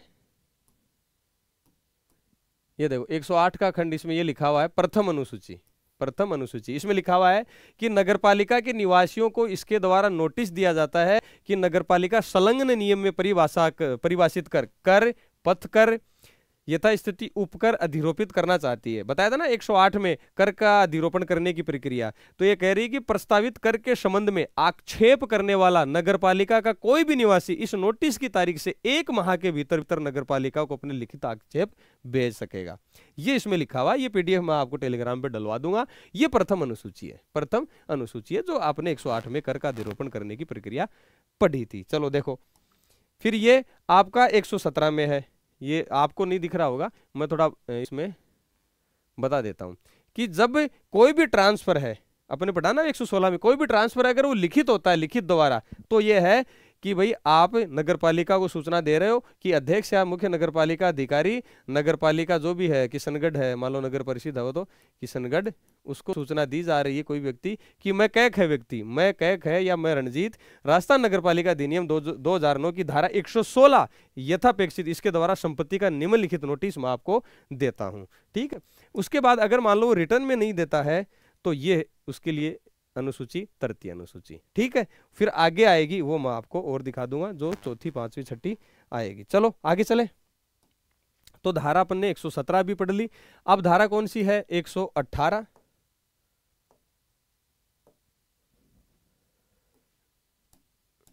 कहां तक पढ़ लिया अपन ने, 116 तक, 117 तक पढ़ ली, ठीक है। और अब है 118 और 119। तो 118 में क्या कहा है, 118 धारा ये कहती है कि भाई अगर किसी को भी ट्रांसफर, इसको बोलते हैं अंतरिति, जिसको ट्रांसफर हुई है जमीन या कोई भूमि या कोई भवन, ट्रांसफर ही बोलते हैं इसको, वो क्या करेगा, नगरपालिका के जो रजिस्टर है उनमें अपना नाम करवा देगा दर्ज कि भैया मेरे ये ट्रांसफर हुई है जमीन, तो आप क्या करो मेरा नाम बदल दो, अब क्या होगा, मैं टैक्स पे करूंगा, ठीक है। और 119 में कोई भी अगर सूचना नहीं देगा, सूचना नहीं देगा तो उसके साथ क्या होगा, उसके साथ चाहे सूचना दो या नहीं दो, भूमि व भवन पे उसका दायित्व बना रहेगा, भूमि या भवन पे दायित्व बना रहेगा। ठीक है, तो ये अपने कहां से कहां तक की 113 से 119 तक, ऐसे आपको याद रखना है। ठीक है, चले अब पीडीएफ पे चले मेरे हिसाब से। चलो पीडीएफ पे चल लेते हैं। 113 से स्टार्ट करना है क्या? ये लो, ये क्या कहता है, राज्य सरकार क्या करेगी, कर का निर्धारण करने के लिए कर निर्धारकों की नियुक्ति करेगी, कर निर्धारकों की क्या करेगी, नियुक्ति। फिर मैंने बताया 114 में क्या है कि कुछ जानकारियां देना, और अगर आप उसमें विफल रहते हो तो उसका परिणाम क्या होगा, यानी मांगेगा कौन सूचना, कर निर्धारक मांगेगा, उसको इंग्लिश में क्या बोलते हैं, टैक्स असेसर। टैक्स असेसर वो क्या मांगेगा, सूचना किससे मांगेगा, भूमि या भवन के स्वामी द्वारा मांगेगा। अगर फिर भी निश्चित जो अवधि है उसमें सूचना उपलब्ध नहीं करवाएगा तो कर निर्धारक अपनी विवेक बुद्धि से भूमि या भवन पर कर लगाएगा। ये मैंने आपको बता दिया। ठीक है, अब मैंने बताया 115 में संशोधन के प्रयोजनों के लिए सूचना देने की बाध्यता। तो संशोधनों के प्रयोजन के लिए मैंने बताया कि अगर मान लो भवन का निर्माण या पुनर्निर्माण पूरा होने या अधिभोग की तारीख, या तो मान लो कोई भवन है उसका निर्माण हो गया या पुनर्निर्माण होने की तारीख, ठीक है, या आप जब उसको ऑक्यूपाई कर लेते हो, ऑक्यूपाई कर ले, इन दोनों में से जो भी पहले होगा वहां से 1 माह के भीतर नगरपालिका को सूचना दी जाएगी। या तो नगरपालिका पूर्ण हो जाए या आप उसको ऑक्यूपाई कर लो, अधिभोगी बन जाओ आप उसके, जो भी पहले होगा उस डेट से लेके 1 महीने के भीतर नगरपालिका को सूचना देनी पड़ेगी, वरना 500 रुपए तक या 3 माह के करके 10 गुना का जो भी अधिक हो उसकी पेनल्टी लग जाएगी। मैंने बताया 115 के साथ धारा 233 भी याद रखनी है, उसमें भी जुर्माना कितना है, 500। ओके, आगे चलो। आगे 116 कहता है कि भैया भवन या भूमियों पर जो कर का भुगतान कर रहे हो ठीक है, कर का जो भुगतान आप करते थे उसका हक अगर आप ट्रांसफर कर देते हो तो उसकी सूचना भी देनी पड़ेगी। देगा कौन भैया, जो जिसने हक का ट्रांसफर किया है, या मृत्यु हो जाने पर उसका वारिस या दूसरा जिसको ट्रांसफर हुआ है वो नगरपालिका को सूचना देगा कि ये जमीन इसको ट्रांसफर हुई है, इस भवन का हक उसको ट्रांसफर हुआ है। वो देगा कैसे, सूचना का प्रारूप कौन सी अनुसूची में, प्रथम द्वितीय, ये बुक में सही करो भाई, 116 की सूचना द्वितीय व तृतीय, ये अपनी बुक में देखो, ये भी फायदा हो गया ना। ठीक है, जो छोटी मोटी गलती वो भी सही करवा दी, ये भी एक अच्छा फायदा हो गया, प्रारूप में देनी होगी। अच्छा, नगरपालिका आप जो ट्रांसफर कर रहे हो जो डॉक्यूमेंट्स है उसकी प्रतिलिपि भी मांग सकती है, उसकी प्रतिलिपि भी मांग सकती है।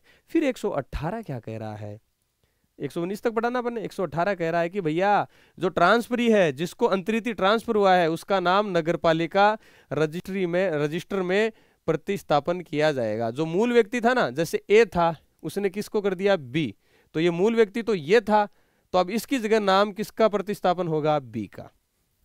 ठीक है, और अगर ट्रांसफर की सूचना नहीं दी गई तो भूमियों या भवनों पर भुगतान का दायित्व बना रहेगा, यानी बकाया चलता रहेगा, जिसका जो मूल व्यक्ति था उसके नाम से टैक्स चलता रहेगा। ये धारा कौन सी आ गई आपको, 119। ठीक है, ये फिर आगे पढ़ते हैं अपन 120 से लेके, ये थोड़ा सा ज्यादा बड़ा नहीं है, ये देखो मैं आपको करा देता हूँ। चलो ठीक है, समझ में तो आ रहा है क्या, है ना। मैं आपको लग रहा होगा सर तो पढ़ाते रहते हैं, तो अपन तो पढ़ाएंगे। ठीक है, अब धारा किससे, 120, 121, 122, 123, 124 और 125। 120 कहती है कि कर मूलतः किससे वसूलोगे आप, मूलतः किससे उद्ग्रहण करोगे, वसूलोगे। ठीक है, अगर मान लो आपको अपील करनी है तो वहां करोगे, कहां करोगे, अपील की समय सीमा कितनी है, यानी कब तक की जाएगी, वह कुछ निक्षेप भी जमा, डिपॉजिट भी कराना है क्या। ठीक है, 123 है सिविल, सॉरी 123 है आपका खर्चे, ठीक है वो बता दूंगा। 124 है सिविल न्यायालयों की अधिकारिता, सिविल न्यायालयों की अधिकारिता। ठीक है, और 125 है व्यावर्ती सेविंग्स छूट। छूट क्या, ये मैं आपको बता दूंगा। 120 कर मूलतः किससे उद्घरणीय है। 121 अपील, ये समय सीमा व निक्षेप खर्चे सिविल न्यायालयों की अधिकारिकता और व्यावर्ती। क्या है 120 मैं बता दूं। 120 ये कहती है कि भाई कर किससे वसूलोगे। कर हम स्वामी से वसूल करेंगे, जो प्रॉपर्टी का मालिक है, जो प्रॉपर्टी का रियल में मालिक है उससे करेंगे, या कोई अधिभोगी है उससे वसूल कर लेंगे जो ऑक्यूपाई कर रखा है जिसने। ठीक है, या मान लो पट्टा करता है, जो पट्टा देता है, पट्टा करता। ठीक है, या ये है पट्टा करता ए, और इसने ये पट्टा किसको दे रखा है बी को, तो भी किससे वसूलेंगे ए से। मान लो ए है, इसने बी को पट्टा दे दिया, इसने सी का दे दिया, तो भी किससे वसूल करेंगे ए से। तो इनसे वसूल करेंगे अपन तो। कर मूलतः स्वामी देगा, अधिभोगी देगा, या पट्टा करता। जैसे मान लो मैं हूं,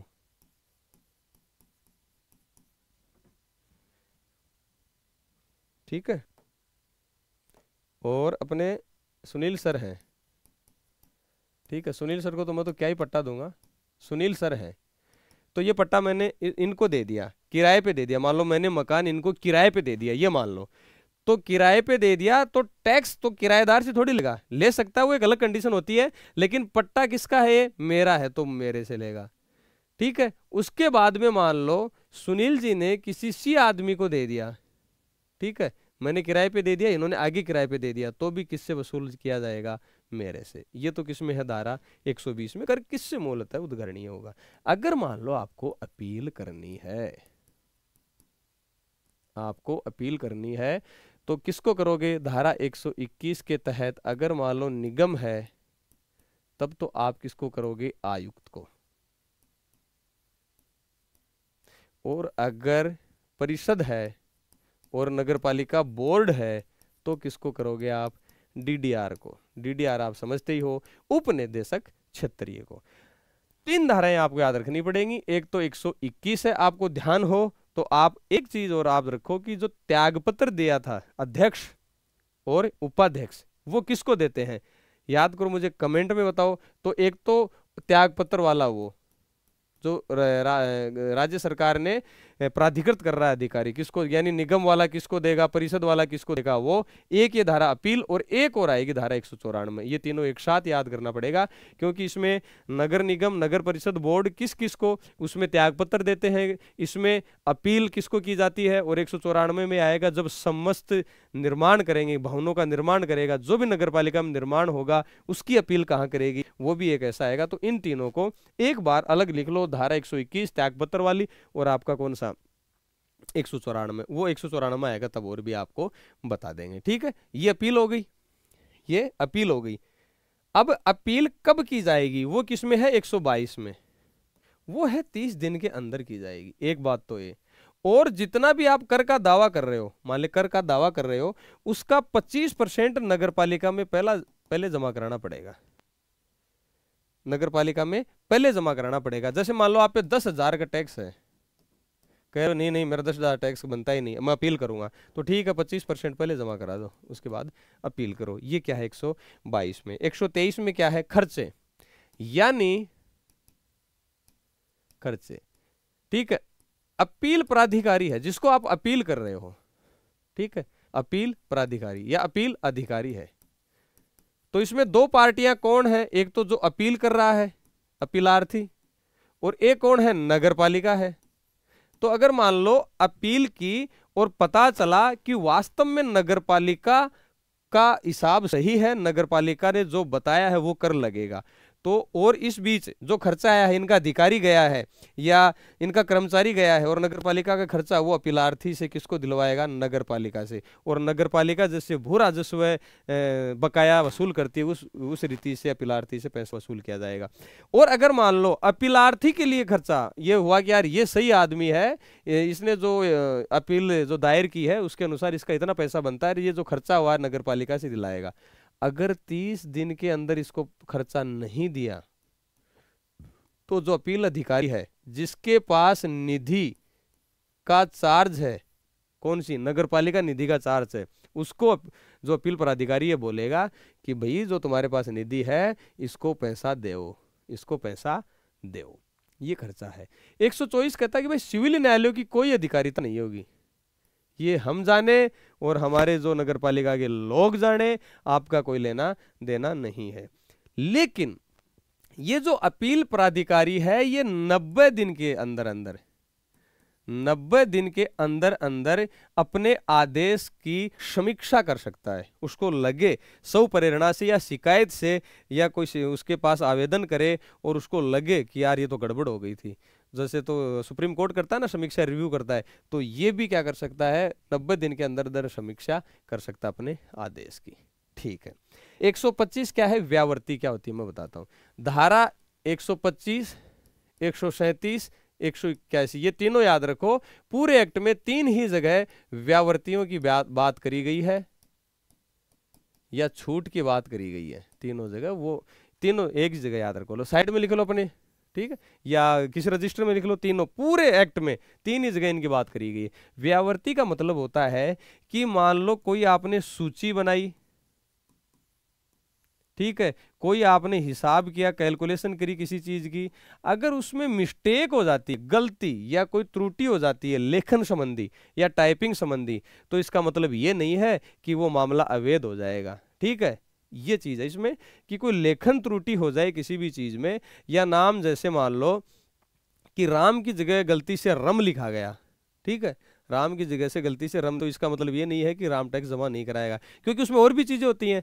तो मान लो कि उसमें अगर स्वामी का नाम या संपत्ति का विवरण कुछ भी उसमें मिल जाए, ठीक है, तो संपत्ति से पता चल जाएगा अगर नाम में गड़बड़ हो गई। संपत्ति में जैसे 3/20 संख्या लिखनी थी मकान नंबर, लेकिन नाम सही है तो उससे पता चल जाएगा, तो इसके लिए छूट रहेगी।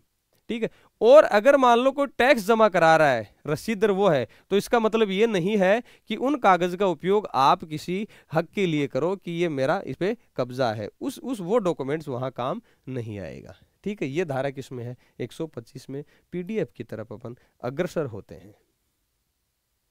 ये देख लो आप 120। कर मूलतः किससे उद्घरणीय होंगे? बताओ किससे उद्घरणीय होंगे? कर मूलतः वास्तविक अधिभोगी से, वास्तविक अधिभोगी से, और इसमें स्वामी और जोड़ लो, स्वामी से।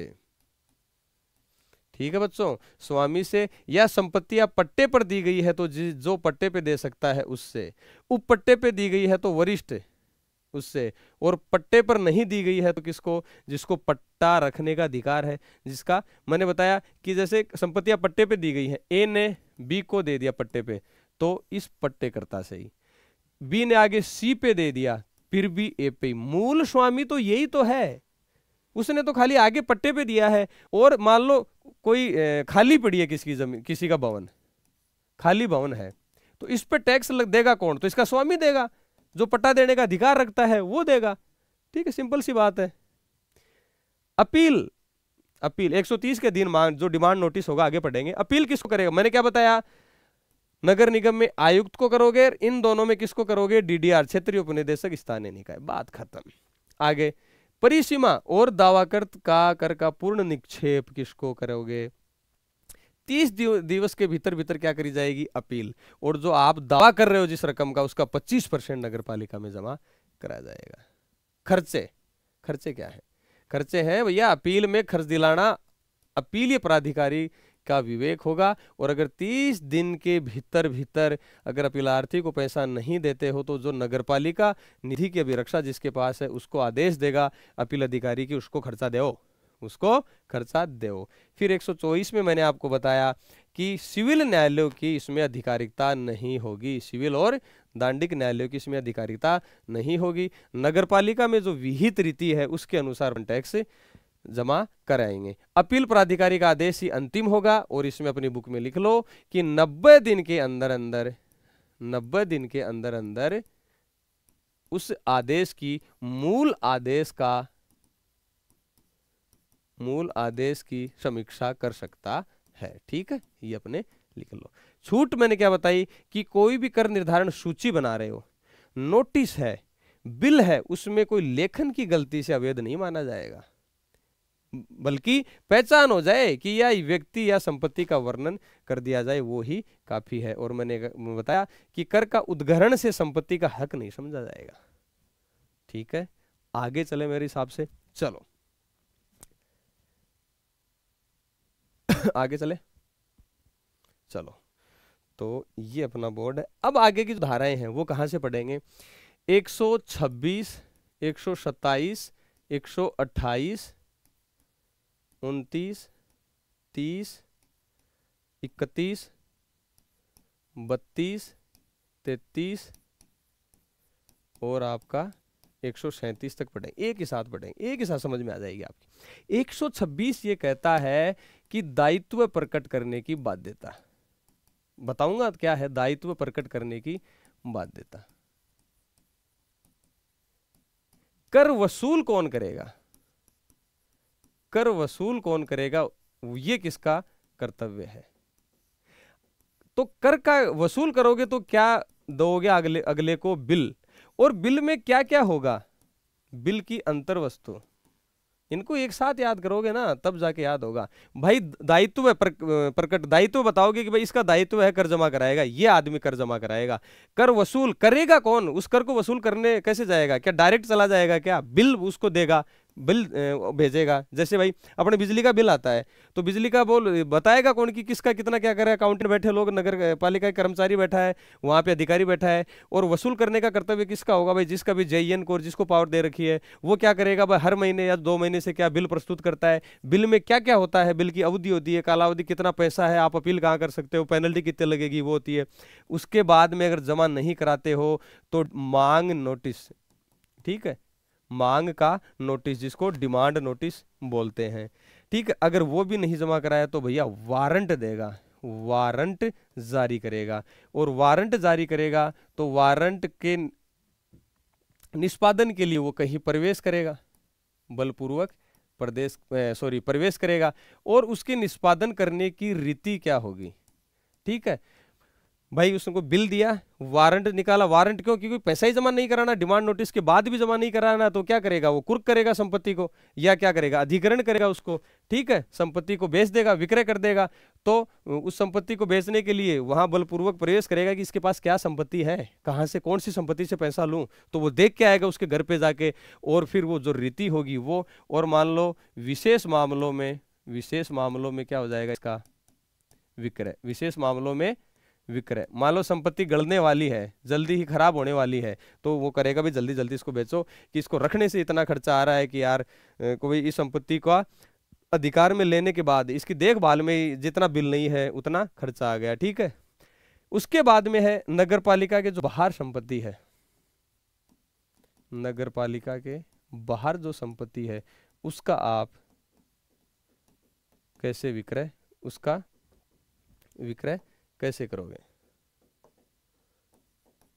उसका विक्रय कैसे करोगे? फिर मान लो किसी के बिल जमा है, उसको लगा कि यार ये तो 85,000 का बिल हो गया, ज्यादा होगा, और वो नगर पालिका को छोड़ने वाला है, नगर पालिका को छोड़ने ही वाला, नगर पालिका को पता चल गया कि ये तो भागेगा, नगर पालिका को छोड़ने ही वाला है, उससे कैसे पैसा लोगे? और 137 क्या है? व्यावर्ती। मैंने बता ही दिया कि व्यावर्ती के लिए धारा कौन कौन सी याद रखनी है? 125 पूरे एक्ट में, 137, 181 साइड में लिख लो।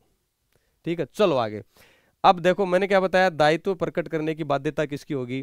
दायित्व प्रकट करने की बाध्यता होगी किसी भी कर्मचारी की, अधिकारी की, कि आपको पैसा जमा कराना है। और अगर वो पैसा जमा मतलब उस सूचना नहीं देता है कि भाई कौन कर जमा कराना है, कितना करा रहा है, अगर स्वामी का नाम वो पता अगर नहीं दे रहा है तो उस पर कितना रुपए लगेगा? जुर्माना 1000 रुपये। 2 धारा याद रखनी है।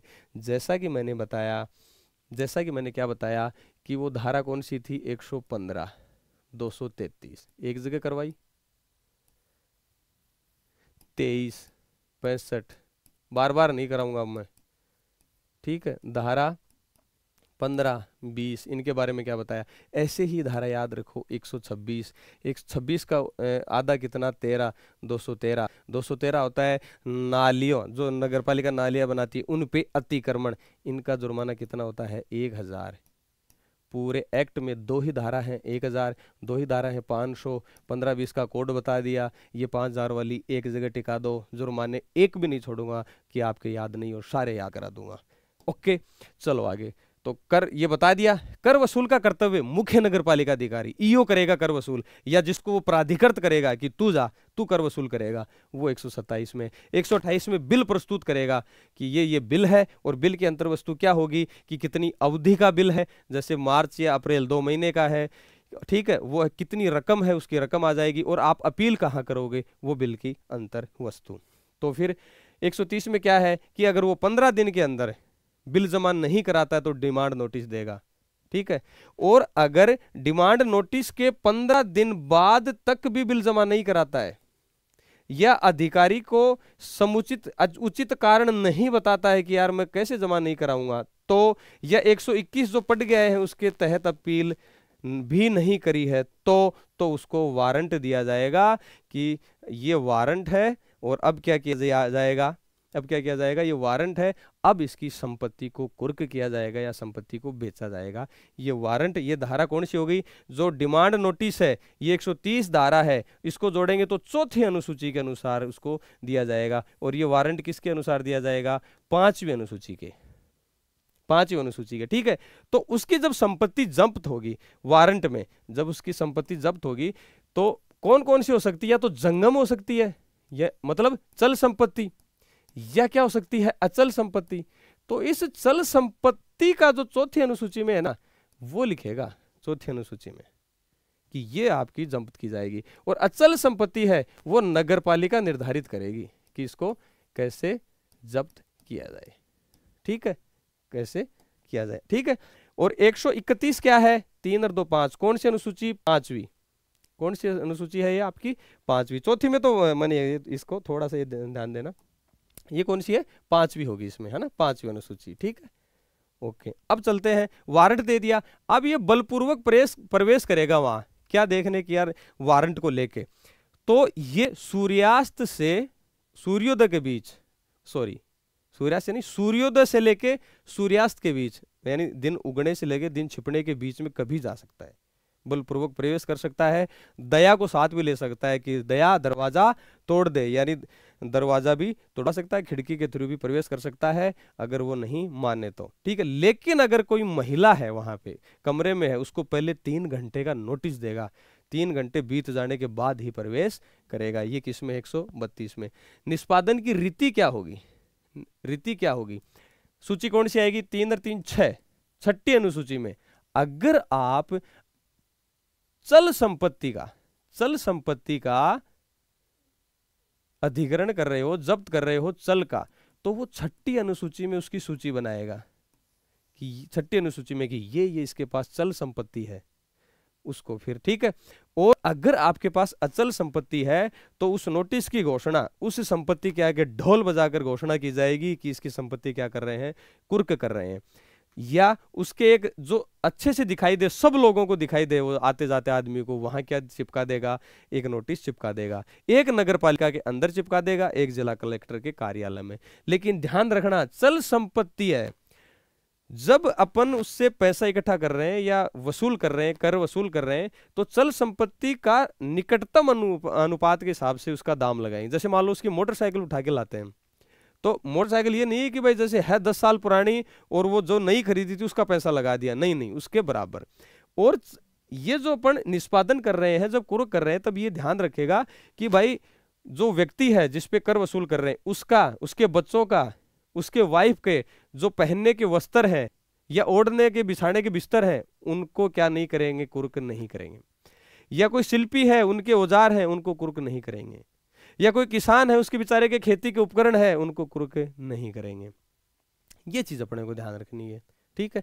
फिर आ गया विशेष मामलों में विक्रय। मैंने बताया कि विशेष मामलों में विक्रय का मतलब है कि मान लो कोई संपत्ति अभी खराब होने वाली है कि यार 2 दिन में तो ये बचेगी नहीं, क्या वसूल करेंगे, तो उसको व्यक्ति को बोलेंगे कि पैसा जमा करा रहे हैं, इसको बेचें, और उसको फिर उसके बाद पैसा जमा नहीं कराता तो जल्दी ही उसको बेच देंगे, पैसा वसूल कर लेंगे। लेकिन इसमें एक चीज ध्यान रखनी है, 1 साल के अंदर अंदर मान लो उसको संपत्ति को बेच दिया और कुछ पैसा सरप्लस बचा, अगर वो आदमी 1 साल के भीतर उसका दावा करता है तो उसको वो जो सरप्लस है वो लौटा दिया जाएगा, वरना नहीं।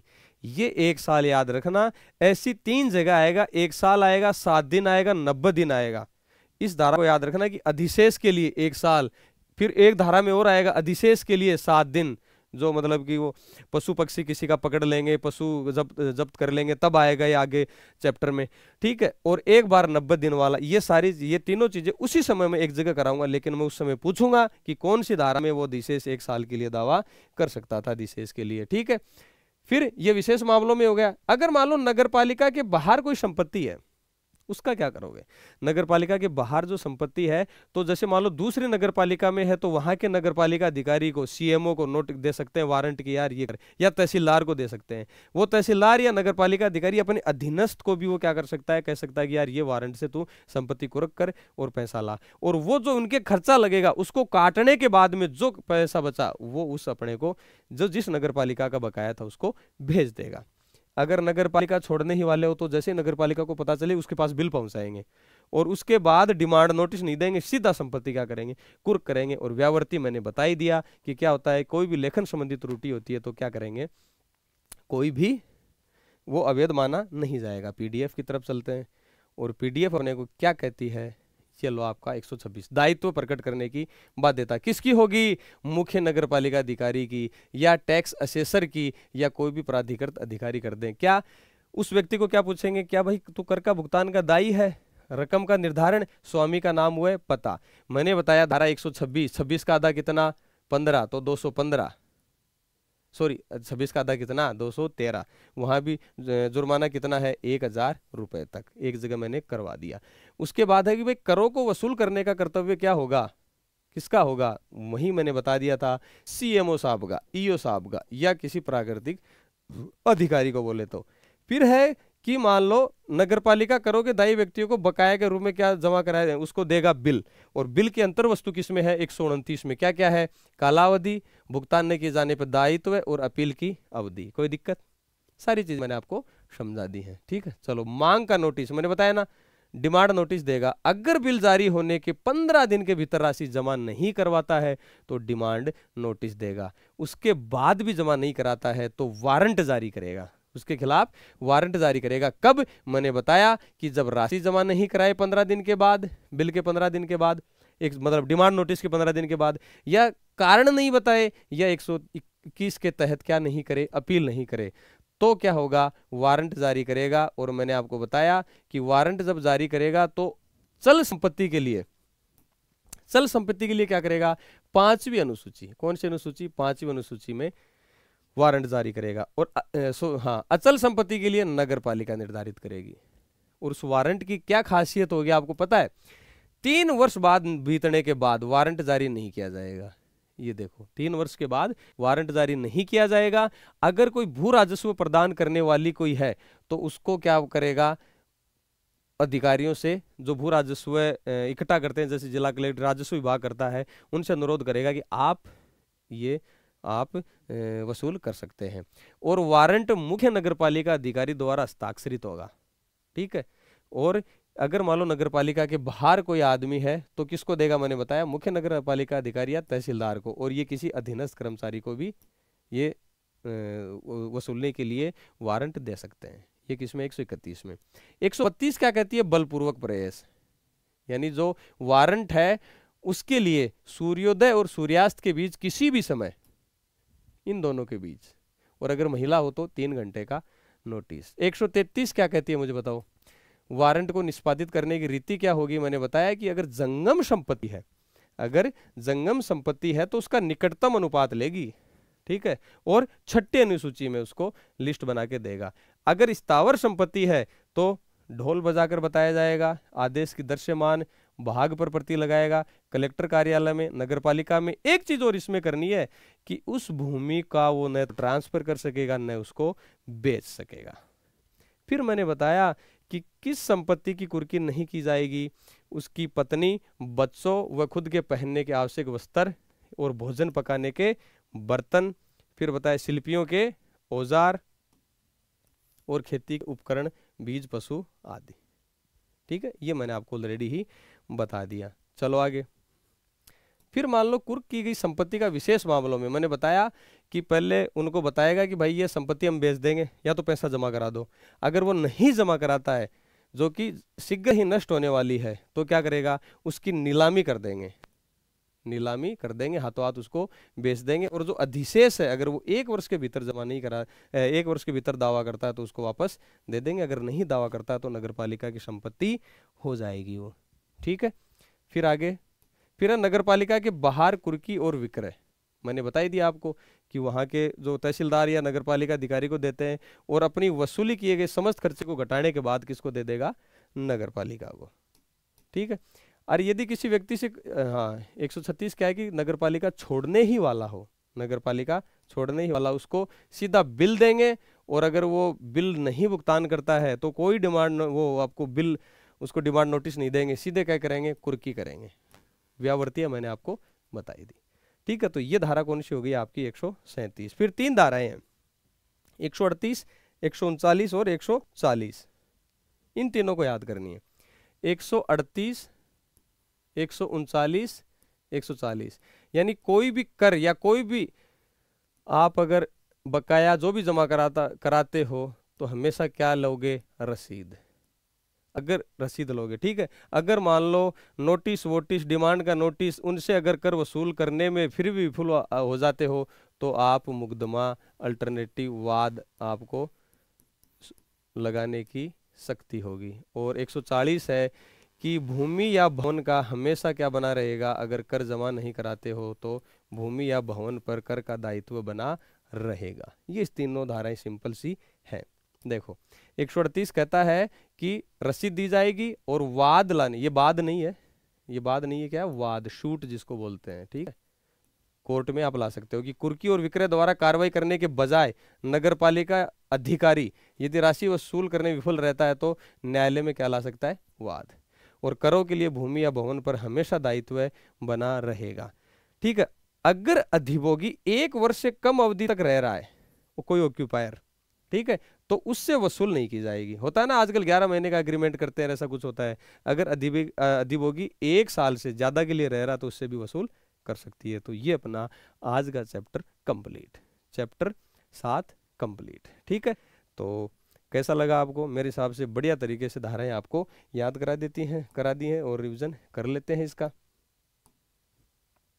ठीक है, इसमें क्या था, धारा 101 से लेके कितनी है, 140।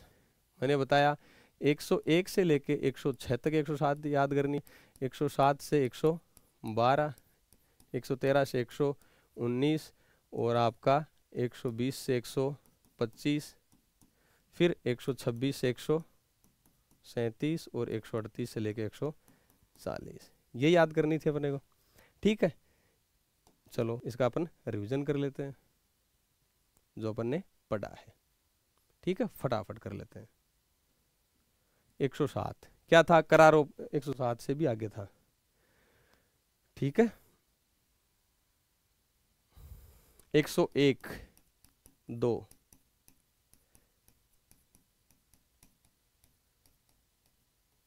ठीक है, 106 तक था। 101 में क्या था, आंतरिक राजस्व है, आंतरिक राजस्व है। मैंने बताया था आपको आंतरिक राजस्व कर हो सकते हैं, आपके यूजर चार्जेस हो सकते हैं, फीस व जुर्माने हो सकते हैं। फिर कर थे कौन से, बाध्यकारी कर, भूमि या भवन पर, प्रदूषण कर, सार्वजनिक मार्गों पर या निजी स्थानों पर विज्ञापन पे कर। ये फिर अन्य कर था, जैसे वाहनों पे कर, नौकाओं पे कर, सभाओं पे कर, रोशनी कर, ये सारी चीजें थी।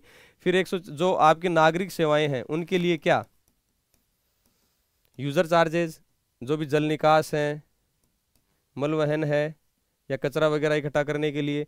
105 क्या था, फीस व जुर्माने, लाइसेंस अगर आप जारी करते हो, जन्म मृत्यु प्रमाण पत्र जारी करने के लिए। 114 विकास प्रभार, जैसे 14 मीटर से 106 सॉरी विकास प्रभार, जो 14 मीटर से अधिक ऊंचाई के भवन है या आप विशिष्ट जगह पे कोई मान लो आपका जो प्लॉट है या उस पर कोई दुकान है उस पर विकास प्रभार।